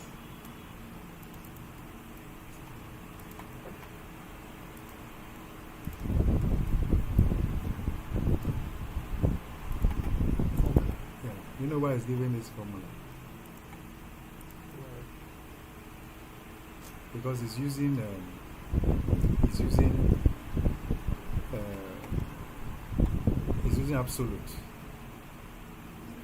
absolute instead of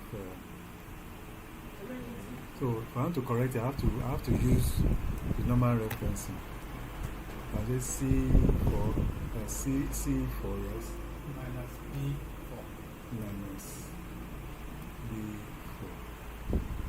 Okay, then copy the formula separately. So look at it. Well, you need to hide the D4 to be a running balance. Okay, to get a running balance. Yes. So, And from that one, so to get a running balance, the formula below has to change. plus D4. That is this plus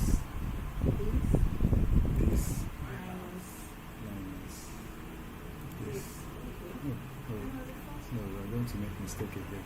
So you will see. So let's start again. as it is set, you can just hide it. Because of the, it's going to. I don't want it to repeat to copy that formula from this as D4 minus plus C5. No, C5 minus B5. Okay. Then we'll copy this down. So if you don't want to pull down to copy, you want to use it because something was Yes, telling you not just to do, but I didn't double see it click. very well. Just double click from here. Click on that one. Yes, on that point. And then we're going To copy everything. So if you look at the formula, it changes with each row. It's not 520. What is it? because it has doubled with 260. Your running balance ends as 260. Okay, yeah, it's good. That last one is not perfect. That one will not have. That one will not have Uh, anything. She don't have anything. Uh-huh. So this is where it runs to.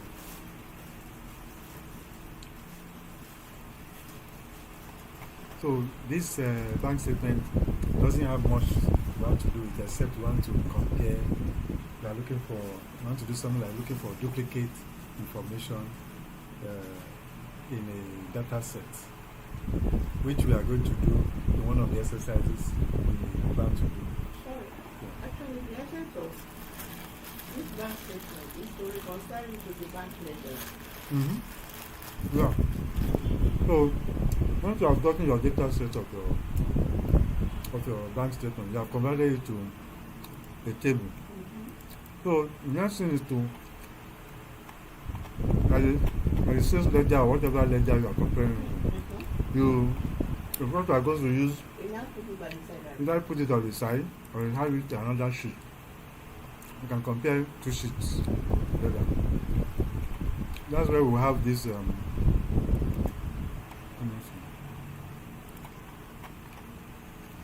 this one, count it to you to identify duplicate invoices or duplicate or for what do you call it? To match bank references. That's exercise 3. Use lookup to match bank references, transactions or information that is in the bank statement that you can also find in another statement. So let's quickly look at this. We are going to do this one, this 1, 2, if possible 3. 1, 2, 3, for us to do these 3 exercises today as we are now, before we call it a day. So the first one is use count if to identify duplicate invoices. So let us look at. Now let me open our sales ledger. Our sales ledger.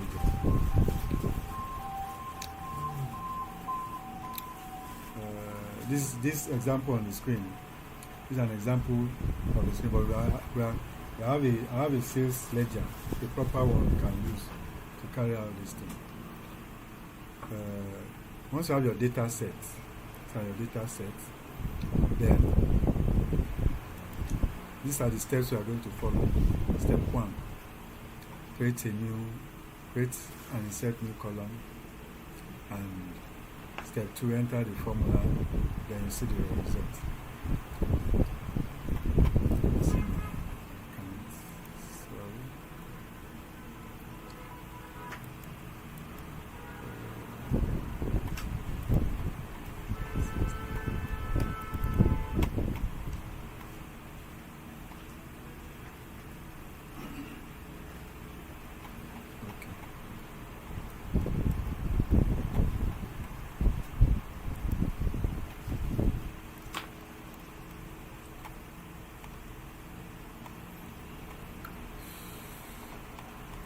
I'll give this one to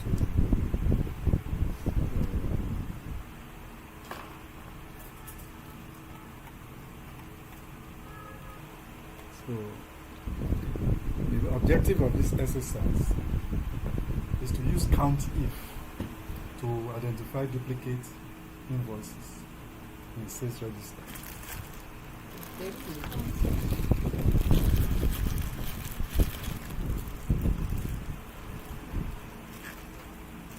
And the objective determine whether duplicate invoice exists in the sales register. Is the use counting To identify duplicate invoices and to the judge's resist duplicate invoices. What Audit invoice may cause revenue overstatement, duplicate billing, and fraudulent sales recording. So you want to use this to check what is in the sales register. So the first thing, you open the sales register and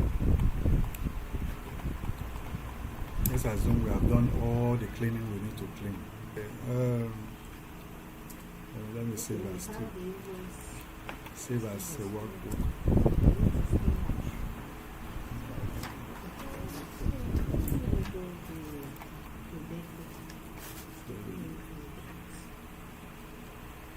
Save as a workbook so that whatever you are doing remain.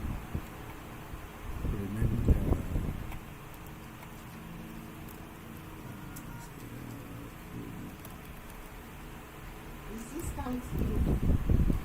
Is it in the? Counting. Is this in that our memo? Count it, yeah. I mean In the manual. In the manual. It is there. It is there. We did. I think we did count, but count if. The idea of count if, average if, sum if, the same thing. You are counting based on certain condition. So the first thing you do is to convert your data set or range to table. How do you do that? Control. You click somewhere anywhere in the cell. Yes, And correct. then Control T. Control T. So after table, no? Where is the question? No, I don't have the question. The question is on the screen. Let me- They are using I mean, we have the. this. I've copied the table. I have the table. Use already. count if to identify duplicate invoices. Use Use count if to identify duplicate invoices. You can if to identify The table has duplicate invoices. So Control T is Control T we are using now.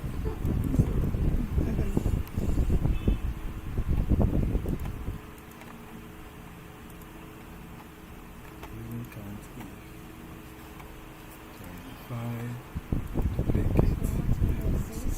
Use count if to identify duplicate invoices.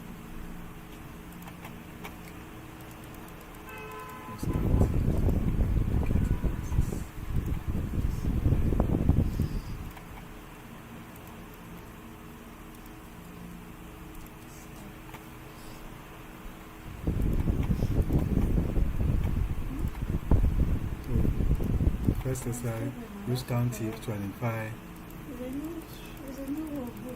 So, inside this workbook, inside this data set, Control T. Let's go on Control T, tell you where is the data set of your table. It has highlighted it. My table has headers. Click it. So, it will give you the default table design. Now, we want to, instead of to check, we are going to check for duplicate. So, where you have the amount, by the side of the amount, you type duplicate check. Or duplicate check, or you can say count anyone.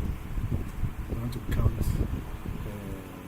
either you say duplicate check or you say count.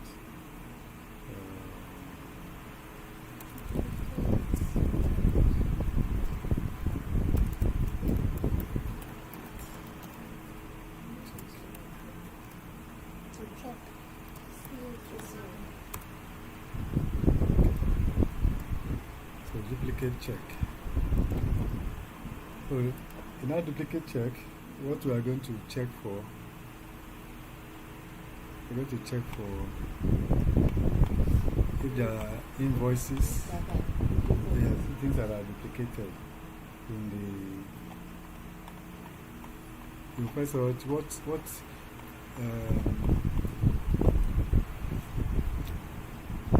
look for values or items that are duplicated.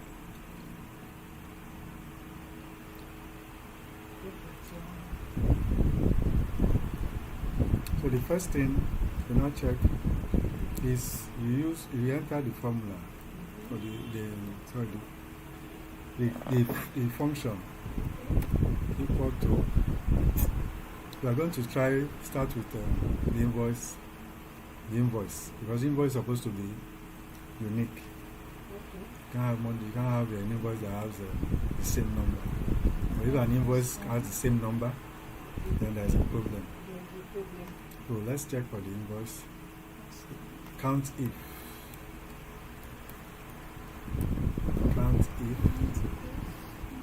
Open bracket.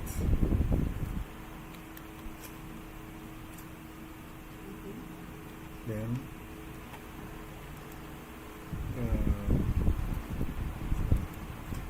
has to be this the invoice.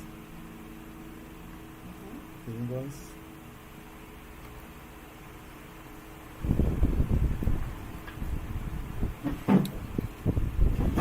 I prefer to have let me check the range of this where it ends. 251. Okay, 251. 251. So equal to count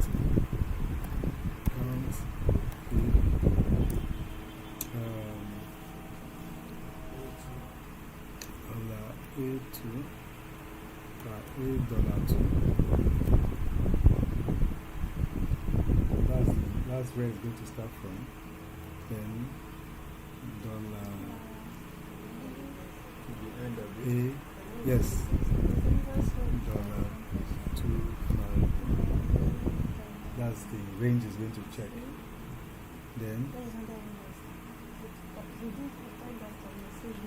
Then we'll now put what it should be checking for. There's a comma after the 251. Then put the first cell it has to check for. That is A2. Then we'll close the bracket. So, as you close the bracket, Is it A2 or A3? A2. Okay, A2. No dollar in that one. Yeah, no. So as soon as you enter, no, once you enter it will go. Until finish. Finish copying. Once you are in a table, it will automatically copy what you did down. Yes. Is it some 2, some 1? Yes. So that two is indicate that they are duplicate. They are duplicate. When you see Well, two, you are the one that put A2 now. no, I'm not the one. The result is what I'm talking about. The result, you see two, you see. No, now, please, from the formula bar, you Yes. have A9. No, that's the position I'm in. It should show A9. If I'm in A2, it will show A2. If I'm in any one, it will show where the position I am. The position of the Yes, the position of the code is comparing.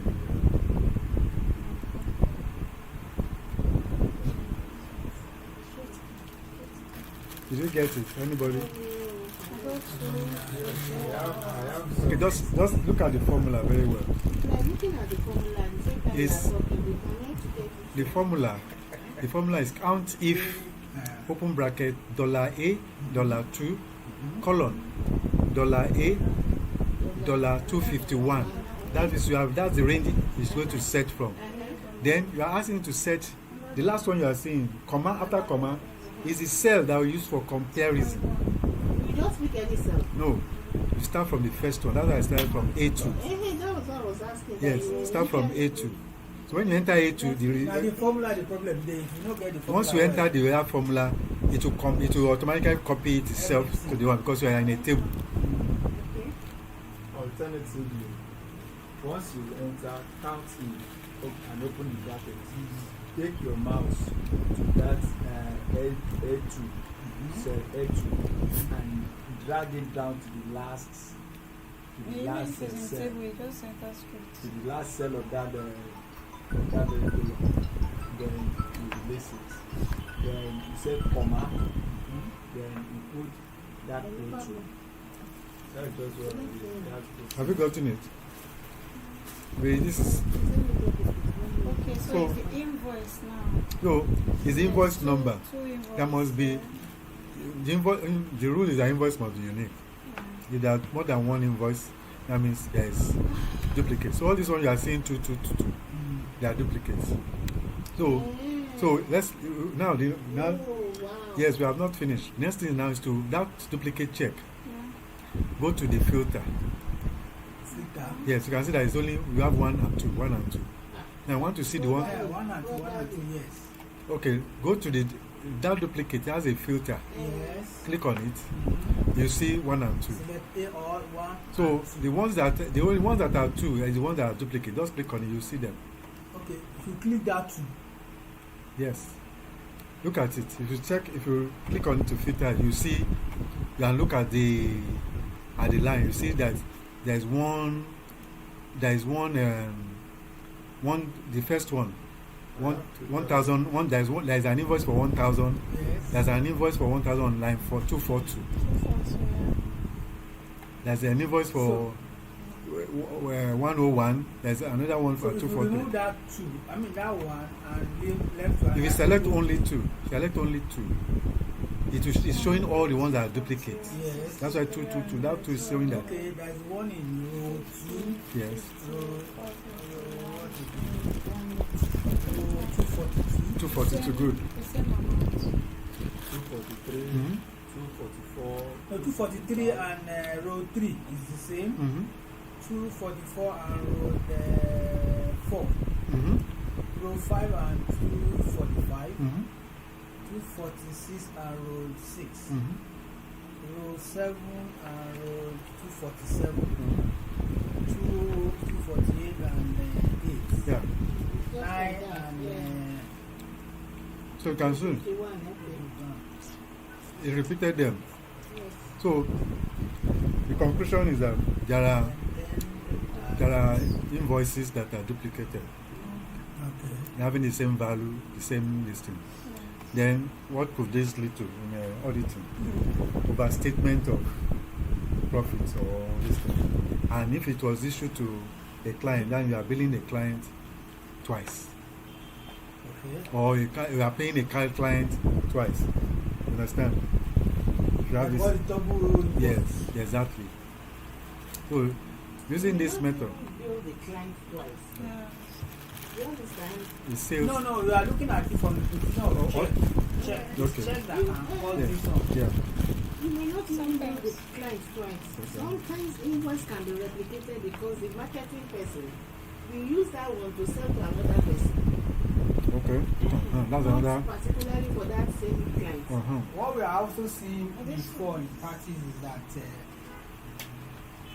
this time around, to pay out, we are not giving out. An invoice is issued to the company. That same invoice was photocopied, color photocopy, and also used, and was also presented to the company again to pay. But this time around, pay to another bank, which is not the real client, the real person that invoice you Yeah. being paid to. And this, if they pay that one out, is the person that is inside is within the company that is doing that duplication. Will be the one to go and collect the money outside. Okay. That I've seen before. Okay. So you can see these steps now.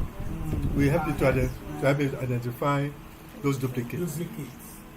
So, and those duplicates And we now. also, we are also using that, that similar style.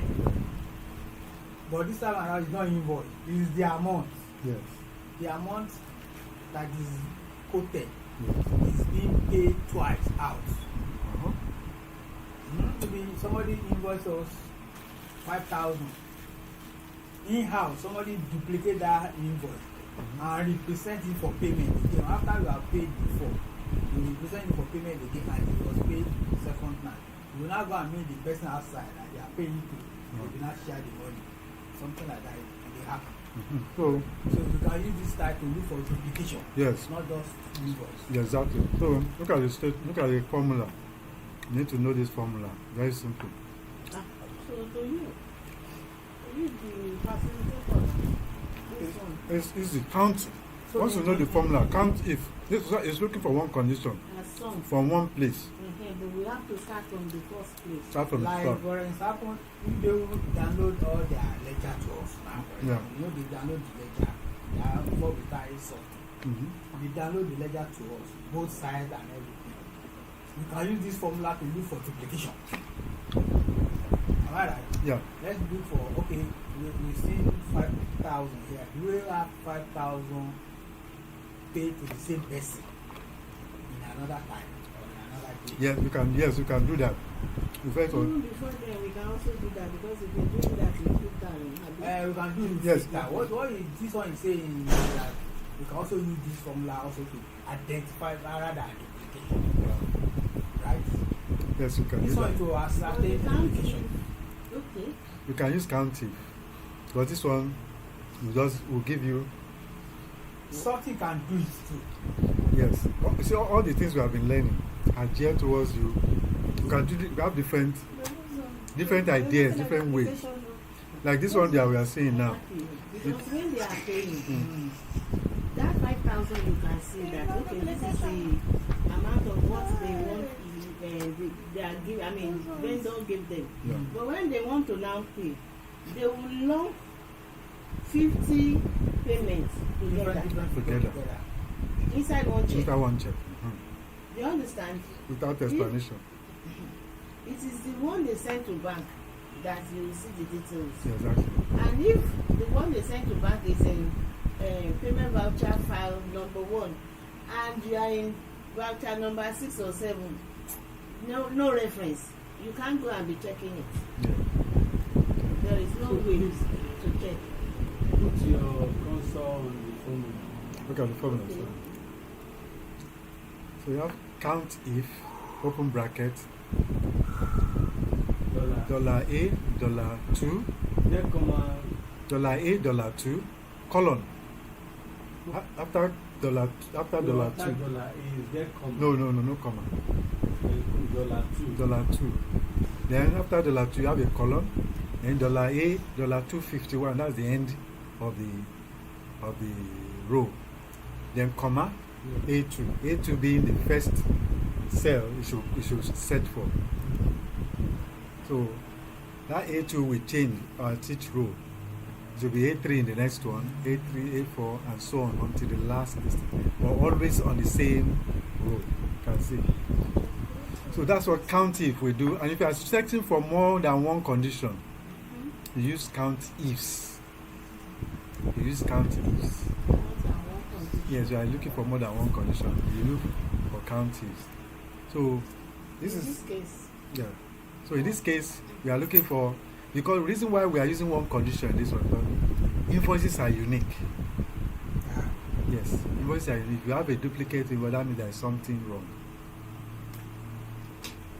So that is the one of the things we need to note about this, that invoices should be unique and they have the values. If for example we find another, yes, somebody can use another thing is that somebody can write another invoice with the same amount. That's where you can use another condition to check maybe name or amount.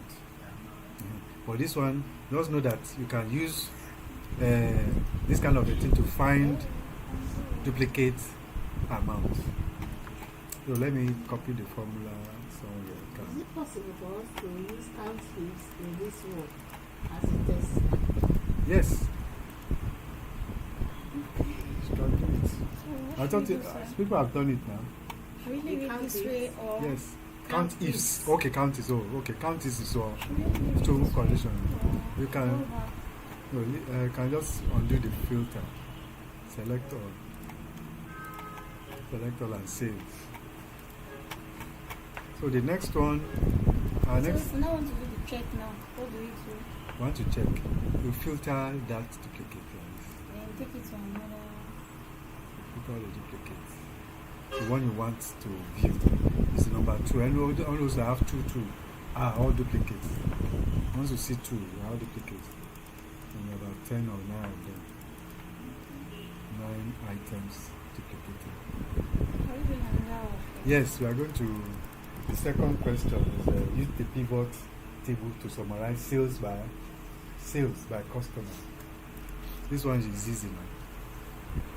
This one should be easy for everybody. So I use the. Huh? We are using the same table now. Yeah. Use the pivot table to identify. Well, before that one, in your a kind of question that may come that the auditors may ask the client: was the invoice entered twice, billed twice, or collected twice? You know? So to start to clarify what happened. Where? Giving 0, 0. Are The you formula So is I not give this correct. space. 0, 0, 0? Is it that it gives you 1 or 2? If it's giving you 0, that Your means formula is the not formula correct. is not what it is.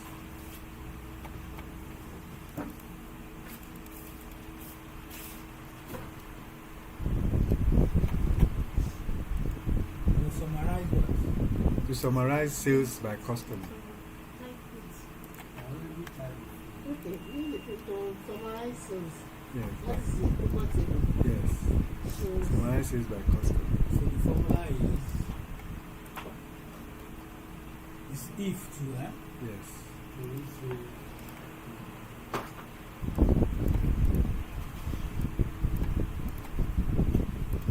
Summarize sales by what? Customer.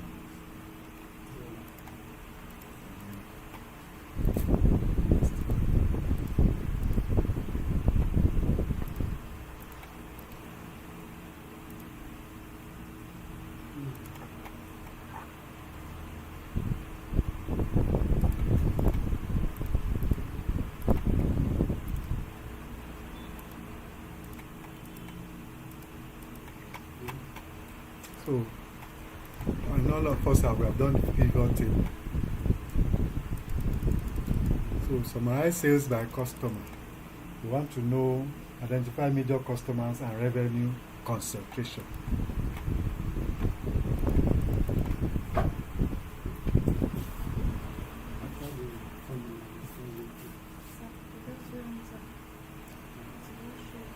So, you must be inside a table. You've corrected it. Thank you. Inside your table, you click on Insert. Then you have, if you know what you want to do, you go straight and click Pivot Table. If you don't know, you click on Recommended Table. Let's go to Pivot Table. You know what you want to do. Once you click on it, it tells you where it brings up this option. Yeah, I hope you remember the range we are using. We are using this. We are choosing the range, the table range. That's what the source of our information. Then say new worksheet or existing. I'll choose existing. I want it to be inside this place. So then location. Look for the location. I'm going to move to this side. I want to put it under this place. I click OK. Then I click OK again. So it brings the click on location. Then look at where, point to anywhere you want to put it. Okay, then click back to that location. Click OK. Using the same. Click OK. Yeah, I'm using the same. Yeah, the existing one. Okay, the one can still use. You can use a new worksheet. Yes. So it has given you the template how the worksheet. I'm sorry, how the pivot table will look like. I've not gotten the formula. You have not done formula yet. Inside, Inside the cell. Inside the cell. the table. By yourself. Yes. that means that Just go to the SAT. For you to create pivot table, you must but be that's counting. That means we need to review the the okay. list. Okay, the list. Yes, you have to reset it back to. You clear the filter. Use the new one. Clear the filter first to. Clear the filter to be to show everything. After filling the existing table, So once you clear the filter, you are ready to go to the next one, which is to create the pivot table. Okay, Inside pivot table, Then then select location. You want it in existing table. Look, just point to a free place in your so what do you in know? your sheet. Once you click, paste. no, just click OK. Once you click OK, it will bring a table. Yeah. It will bring. Okay, it's there. Yes. So we can change the name. Once you bring the table, we are finding the summarize. They say summarize sales by customer. bringing the pivot table, but this one is not bringing it out. The pivot table. You click OK after selecting pivot table. Where is your? You Where select did you existing select? table. Go back.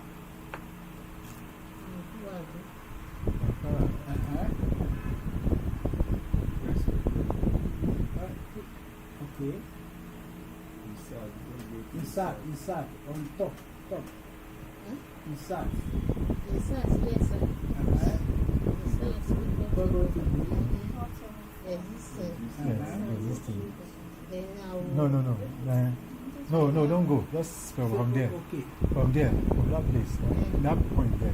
Click, no, the arrow. Click on it. Once you click on it, now select where you want it to go. Okay. That's it. Yes. Then I'll go back. Go here. back and click OK. Okay. I didn't do that.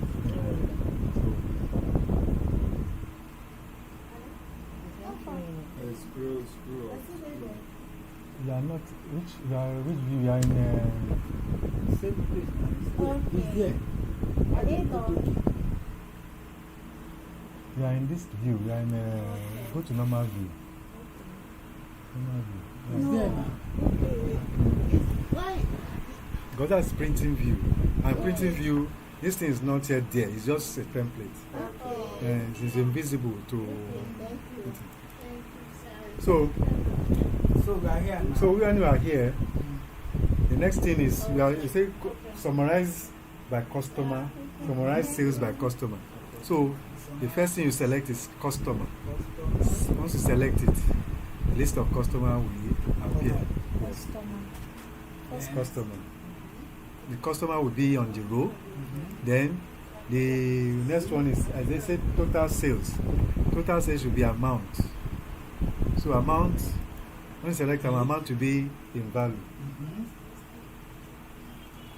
Amount will be in value. So customer, yes, sales by customer. Use a private table to summarize sales by customer.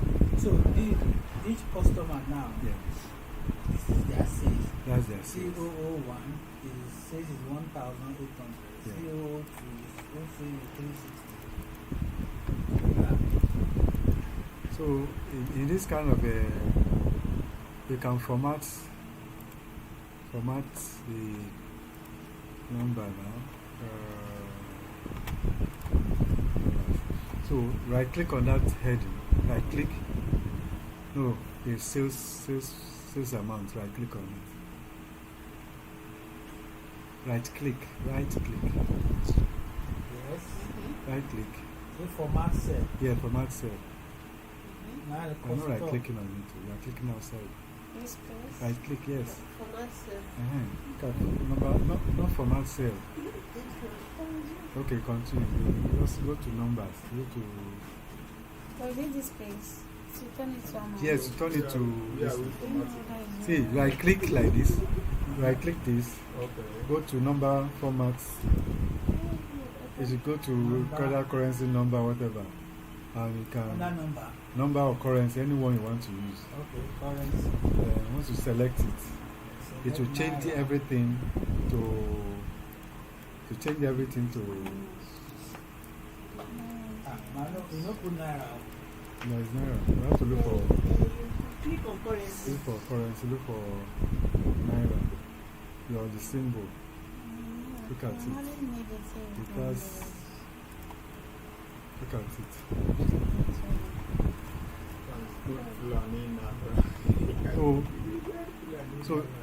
So that is the first. Then you now sort from largest to smallest. Who can remember how we do sort? Sort from largest to smallest. So go to Yes. filters Yes. and then sort, choose from there. What are we? What are we?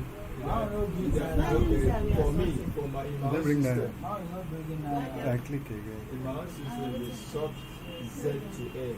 That is largest to smallest. It's value you have to use, not label. The labels will show. Value, Okay. currency. You have to show value. Yeah, the value in this case. Currency, naira. That's naira. Okay. Okay. Please then Select the then value click OK. and go to sort. Sort So and that's filter. changing. Then click Sort again. largest to smallest. Not format cells. And it's done. Not formats. I have to go back. Go back. Customer click. name CO75. Click on numbering format. Numbering format. 49 is the Go largest. to. You can go to currency. Highest. Okay. Click OK. Select the one. Value filters. That's Ah, it. so I was one I want to So solve. customer 049. So you went to value filters Yes. and then you now click on. So sort and filter. There's Sort. no No, way not that one. Not that one. this one. Then you select. So That means you filter this. no, you don't filter. You just select. Right click. Select and filter. This customer. Yeah. This customer. So that's customers. So when you select, So you want to sort. Sort by. you don't So right-click. if you want to sort, you click on the label. Click on the label and come to more options. Click on more options. Then you have manual, you have ascending. Yeah, this one you have ascending. Then come to descending. You know, descending. Descending is from the biggest to the lowest. So you have 6 customers selected. Just ignore that and select. Click on the amount. And once you do that, click OK. You can see. That's what I have. So that is. So that is. I want that option. Mine was a sharp, you didn't find sharper quicker. So Mine is okay. You click on the label, row labels. So you can Option. sort. More options. Yeah. Then click. Are you in more options? Yeah. So you see descending. To select descending. When you select descending, change the. You are going to use the sum, not the customer. Select the sales sum of amount. Click OK. You sort So it. is it under Right? Descending. Sure, It's descending you take it select. to your store back, Once you then select I will descending, give it you will allow money you to to change know anybody. that customer to sum. Yeah, because I'm not Click at OK. home and I thought she would be around. So that is how you can use to sort amount from descending to ascending in a pivot table according to the customer. Now the next step. Thank you. So the next step you look at, you'll be able to know which customer is actually buying more or buying more or trading more with the company. That's used pivot table to sort. You can see most of the things we did before, having the opportunity to revise them and see them. But sorry, Yeah. the first one we did Yeah. is to check for Identify duplicates. Assuming this customer that sold Yeah. that is the highest seller now. Yeah. Na duplicate. If he or she has duplicate invoices, Okay. So in this kind of a case now, in this kind of way, during the process of data cleaning, we identify duplicates. We will remove duplicates. okay, we will have done that before. Yes, we getting- will remove duplicates. So that's what the data analysis and data cleaning. Okay, like By the time we when remove found duplicates, the duplicates Yeah. now, we did not delete it, we left it. yeah, we left it there. We left it so that we can do all that. But in the real life, this thing, you have to remove duplicates. Okay, the duplicates, Yes, we have to remove them, and we know we can see them. If we go to, let us look at it again. That duplicate only those have two, and if you look at from the first set, the first ones are authentic, 1 to 9. 1 to 9, that is 1 to 9. They are the first set of duplicates. Then the next set starts from 242. So 242 to 251, they are duplicate. We can conveniently delete them from our data source. From 242. Yes, 242 Yeah. because they've already been repeated from 1 to 9. Okay. So if we delete them, we'll look at what we have done now is not affected. It's not affected. Well, yeah, it's affected because I can see some. I can see customer 49 is also there. Customer 49 is repeated 1, 2 times. So it's going to affect it. Yes. So let's say we delete them, we'll see that it will affect our yes, it will affect our result. So, So, it will, you can see that's part of the thing we are talking about. Before was 141. Yes. Delete it, go down to 140. So let us delete them. But in the process, 242 down. yes, 242 down. Let's delete them. And you can see immediately the duplicate check has changed to 1. It's no longer duplicate. My own is saying you cannot delete it. Ah. You do that. I don't know why you do So all that. those ones with duplicates, Yeah. you should delete them. Delete them. You find that yes. Down from 240. Yes, just right click. No, Just, not the all this one. No. it depends where it This is. one. All this the one below. All this from 240, This- 242. See, you can see that you So have where one. this 100 start now down. Down. The duplication. Can see they are repeated. So all those ones are repeated. So all those ones are repeated, delete them. And how do you delete? You please, if you want to delete, you delete from here, this side like this. It could be rows. That's what you do. This highlight it and press delete. It will go. Does not have delete. And do Control delete. what of this one? Doesn't work. That is duplicate. Control D. No, this one to backspace. You know, I was looking for this So pivot. doing 1, 1, It's 2. printed the pivot Okay, down okay. for me. So he's saying because there is a pivot table. Or you cut. Or you cut. Yes, ma'am. It's telling me because you know I was looking for pivot table. It has created it, but it was down. Okay.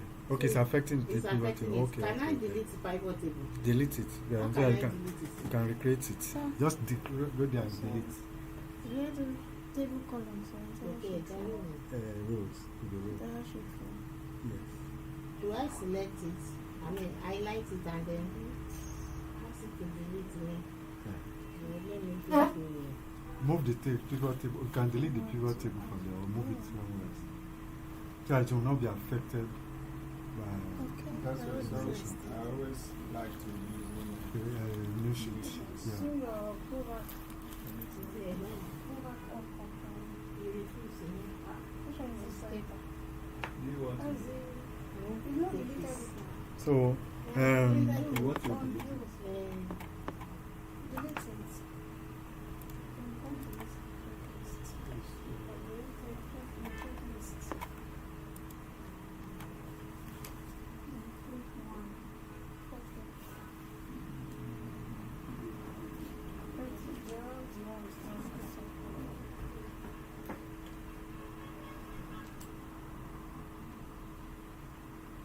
should I use another space?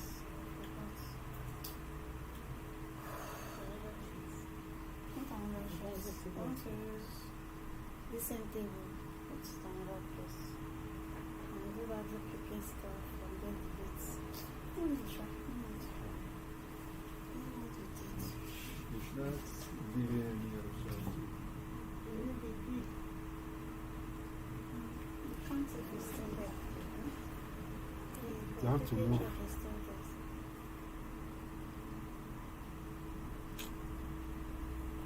Okay, you know what?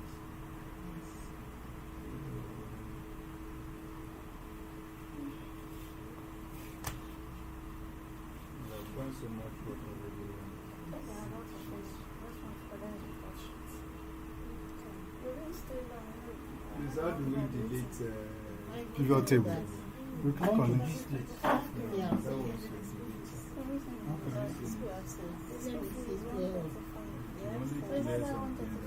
That's good.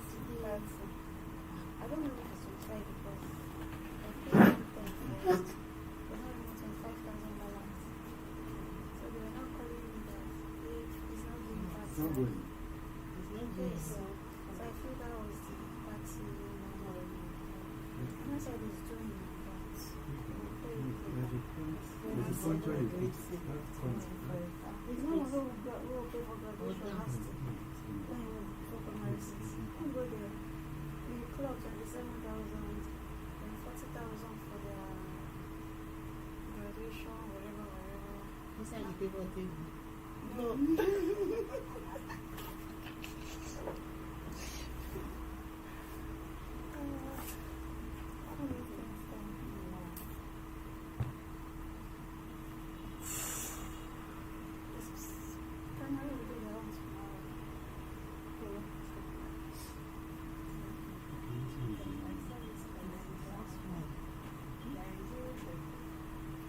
It can be ignored. The second one.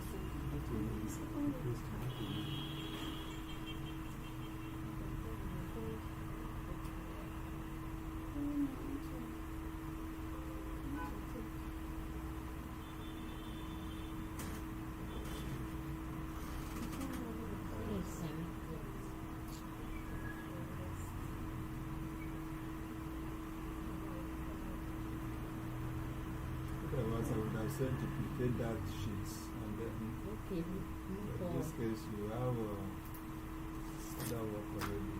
Just duplicate.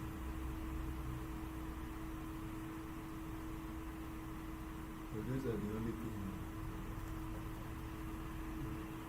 Secrets can be filled.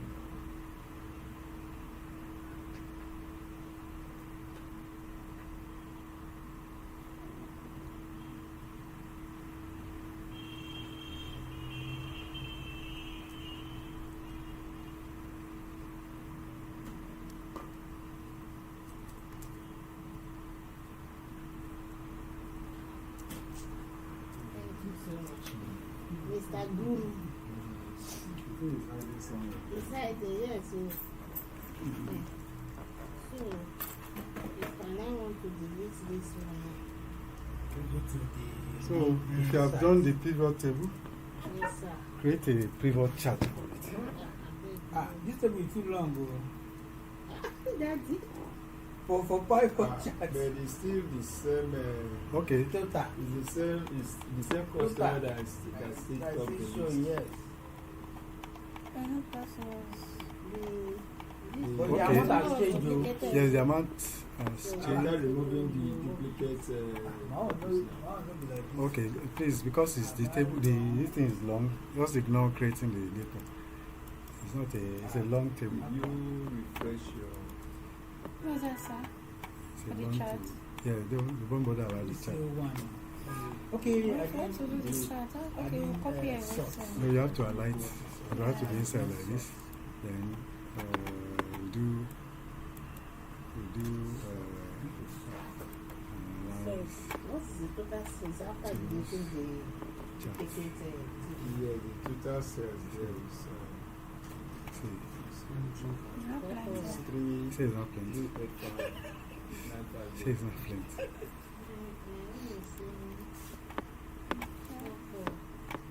It has not changed. So, 1 sales by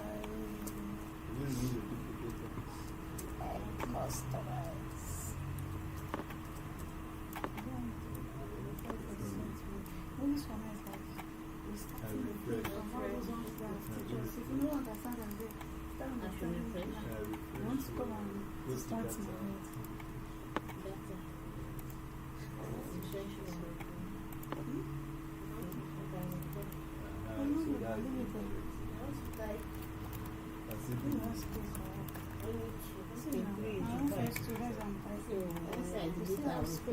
It does not have sense to know that I've done something. Unless you refresh his memory. It will not sense it. Okay, custom. What are we cutting? What is the next line of acronym? So If is it you, this one we use or this? Brother, the one you now. have even put so the chart. Is it yes, from you can this? create the chart Is it from pivot table? from the pivot table, not the big Okay, one. from pivot table. Sales by okay. Start. Pivot charts. So I did not sort before. Recommended So after chart. sorting, we now create table. I mean, Now create charts. charts. yes, So, create chart. Insert, Abi. Is it from insert No. or data? You have to go to, since you are creating a pivot chart from a pivot table, you go to the analyze table, Okay. in the analyze menu, or analyze, pivot analyze, or analyze. so which is it the clustered column you took? Yeah, just choose the cluster because it's more easy to flow with this thing. But you can choose anyone you see that is, I can work with it. You can choose anyone. Let me see.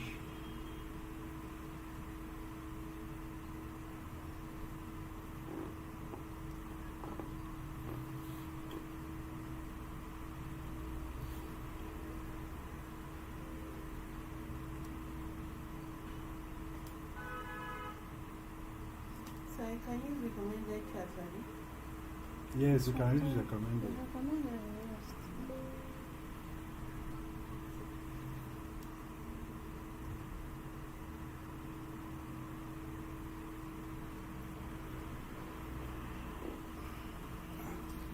Okay. This is my one. No, that one is still with the group.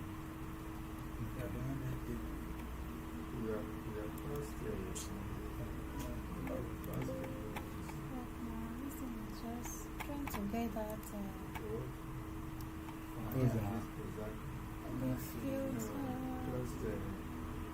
Yeah, but this one keeps coming up. Filter. What do you want to do? Just painting to change if I want to. It's there now, but you have to scroll. Move, just move to this side. Move to this side. Now there will be space for it to show. Move it. It will, or if you close it, you can close it. You can close if you don't want it. Okay. You need space on the It's side. only one table that is showing us now. It's charts. Oh, charts. All of them, yeah. See data labels. Yeah. After chart, can we do So, That's it. All those will be slide. slice? no, don't slide here too. Yeah. For who to slide with? Listen to me For now. us to slide, we need sliced bread. This is too small for slicing. Yeah. It's too small It's too small. or it's too many. No, it's too small. There's no information here. How So, can we make us like? yes, that although there are, yes, there are customer, there are service this thing. customer, Yeah, products. but want to go to one that you will like. Okay. That is the third assignment, third exercise. I mean, Okay. use X lookup to match bank references. Wala soup. No, it's not. So we are going to go inside that first table now. No, this one we are finished with this sales. We are going to import two tables into one sheet. So inside the same sheet, open. Wait now. What is it? This one we are doing now. We are going to match. We are going to match. We are going to look for What's the question? match bank reference. That is bank reference. That is a bank statement We don't have bank statement. Though. We have. I sent it to you. Oh, another different from this table. No, yes, we have. I don't have that. I don't even know. We have. You have So to. you have to go and open it. Yeah, I want you to import it into this place. Okay. The reason why we are Now going use to another sheet. use and open another sheet. We are going to import them into this side by side. Put them side by Same side. workbook. The same workbook. Yes, same You workbook. get data. Instead, the same sheets. There's one we can do. Put them in the same sheet, The or we bank can have statement, different. oh. They can be on different sheets. The bank statement that day. But the We are using the bank statement. banks and cash. Match You- bank and Yes. cash. We are bringing the You have two to inside bring the the two. table. Yes, Match bank statements and cash. and cash. Let me see, what is this? Open bank statement. Okay, that's the bank statement and the carryable power. Yes, The two. the two. They're into one sheet. Yes, into one sheet. But make sure you separate you separate them on the sheet. They shouldn't be too close. Let's say about two or three columns apart. First of all, import the bank statement. Then now import the That is the cash like side by side. Okay, let's do it together. Let's Yeah, watch. it's Let's do from the one then Okay. So the first one, I want to import data. on the sheet and put Insert Having it again here. insert data. This importation of This data. myself. Get my from where? From bank from statements. CVS. Bank statement and This what? Bank statement importation of data and here. back and cash book. Yes. So CVS. So we have to bring them one after the other. Yes. Open after that. Here. Put it. I bring my back statement first. CSV for now. Is only one I want to do.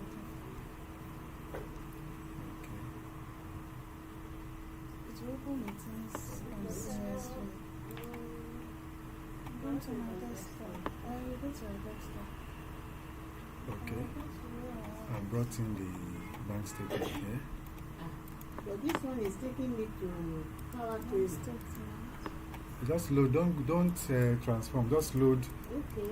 Just Import, don't I transform. mean. Just import it in. This card. Then I give 1, 2, 3 space. And now go and import another one. So Is it load? what's So data? is it load or Just load. Just load. Don't transform. That's what I did the last time. So That's good. go back to get so Alright, the other one is it in the same sheet? the same sheet. Okay. Yes. Okay.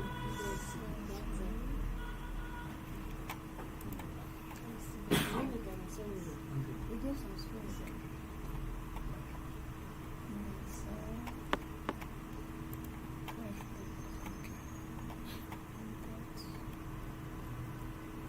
I gave two space. If you, what you may likely see is that it put them on, it's on their own separate sheets. You should put No. separate worksheet. And it has created by importing it to create a separate worksheet. Or you can put them together in one sheet. It's by just copy and paste into a free sheet. The reason why I don't touch the original, work with the copy. Which one we don't touch the original now? We are bringing bank statements. Okay, both of them we copy to another sheet. Yes, copy to another sheet. The reason that you may still need it for something else. So the two are in. One is cash. So you copy, let's open it. You call this sheet reconciliation. Reconciliation sheet. Okay, another sheet. Inside that reconciliation, you paste. 1, 2, 3. Then go to So we now bring the two inside reconciliation. yes. I want to do side by side. The first example is of side by side. The other one will be separate sheet. So on the left hand side is a bank statement. On the left hand side, sorry, on the left hand side is the bank statement. On the right hand side is the cash book. Bank cash. I hope I copy this thing correctly.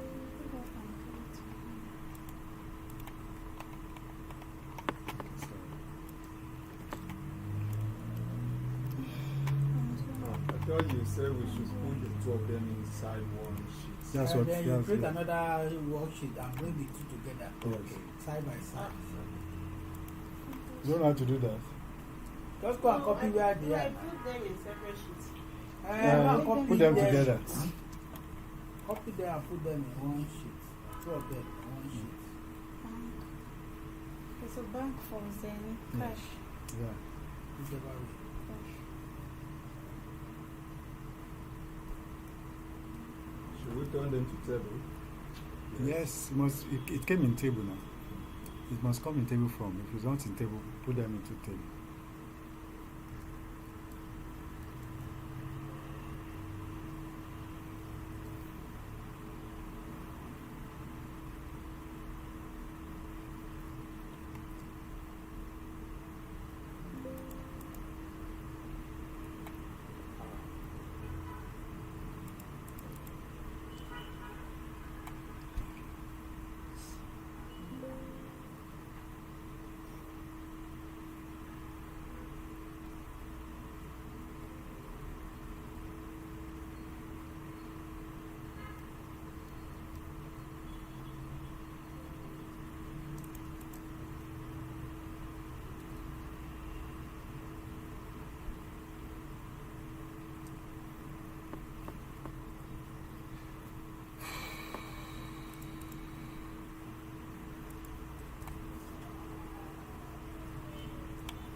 So the two of them are in table. So what next now?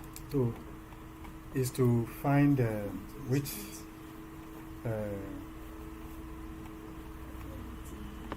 cash. Select it. Some cash can be at hand, but they are not in the bank. You want to know which ones have been posted or have been deposited and which ones are not. So, you want to find the ones that are in the bank, that came as cash and also deposit in the bank, and the ones that are not. So, we'll have to compare we have to, on the bank side, the bank side is the first one. Put status. The bank Status. side, yes, On the bank status, side, yes, status. player balance, yes.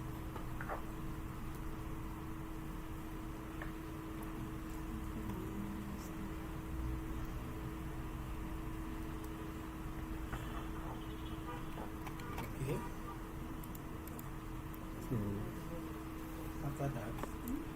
so we have we are going to look for similar. Either we use date or we use any of the amount, debit or credit, to check. If you are talking by date, Okay. postings at times may not correspond With that with of the bank. Yeah. I think it should be the value. The value. Amount. Okay. Good. So the value we are going to use to compare now will be on the. We are going to use the debit on the. On the bank statement to be credit on the receipt slip. Let's see if they correspond. Debit on the bank statement and credit on the cash. Yeah. Is that the writing? Yes. Okay. So we use this core formula. We have put the status first. Yes, status on the. But Yes. excuse me. Yeah. No, actually, let's check because at times both of them can be the same. Okay. Uh-huh. So Let's check what payment here is on credit. Yeah. I mean, it's on debit, on credit. Receipts here is debit in bank statements. Yeah. Receipts in bank statement is also debit. So that means both of them are the same. Are the same. So it's debit to So debit. It's debit to debit. Okay, so that's what I wanted to get right. Okay. So we enter the formula. The formula. Status. Yes, under status. Your status will be with the bank side. Okay, sir. So we are now our function is X lookup. I don't know why my table Is is equal not to copying. X look up. I don't Yes. know why my table is not copying to the next. There. Eh? My table is not copying to Take the it from next. there. Just select from the top. From this place. Above this. And light it there. Yeah. Okay. And then click X source. look up. Ah, no. Still not copying. Okay. Still not copying. It's not copying. So 901. That's 901. From here. From column. This day. This is this. Oh yeah. Yeah, this is there. So So before come we down put the formula, From A here. we need to know Mhm. our ranges. The ranges we are using to. Okay, you have already put compare. that statement. Yeah, let's continue on Thursday. Yeah. Okay. So we have copied to reconciliation. Yeah, reconciliation. Table, cash, and bank is And the same this thing. So the next thing is for us so to. to look up now for status is Yeah. where we are. Yeah, that's where So we that's are. where we are going to start. That's where we are going to start from On on Thursday. Thursday. So please. Thank you, lecturer. So you just stop here. Yes, we are stopping here. We'll continue Now on the Thursday. reconciliation on. We do reconciliation. For reconciliation, we do table. That's when we do From reconciliation, we do pivot table So this is reconciliation. We are starting on reconciliation. and Then after that. after that, continue.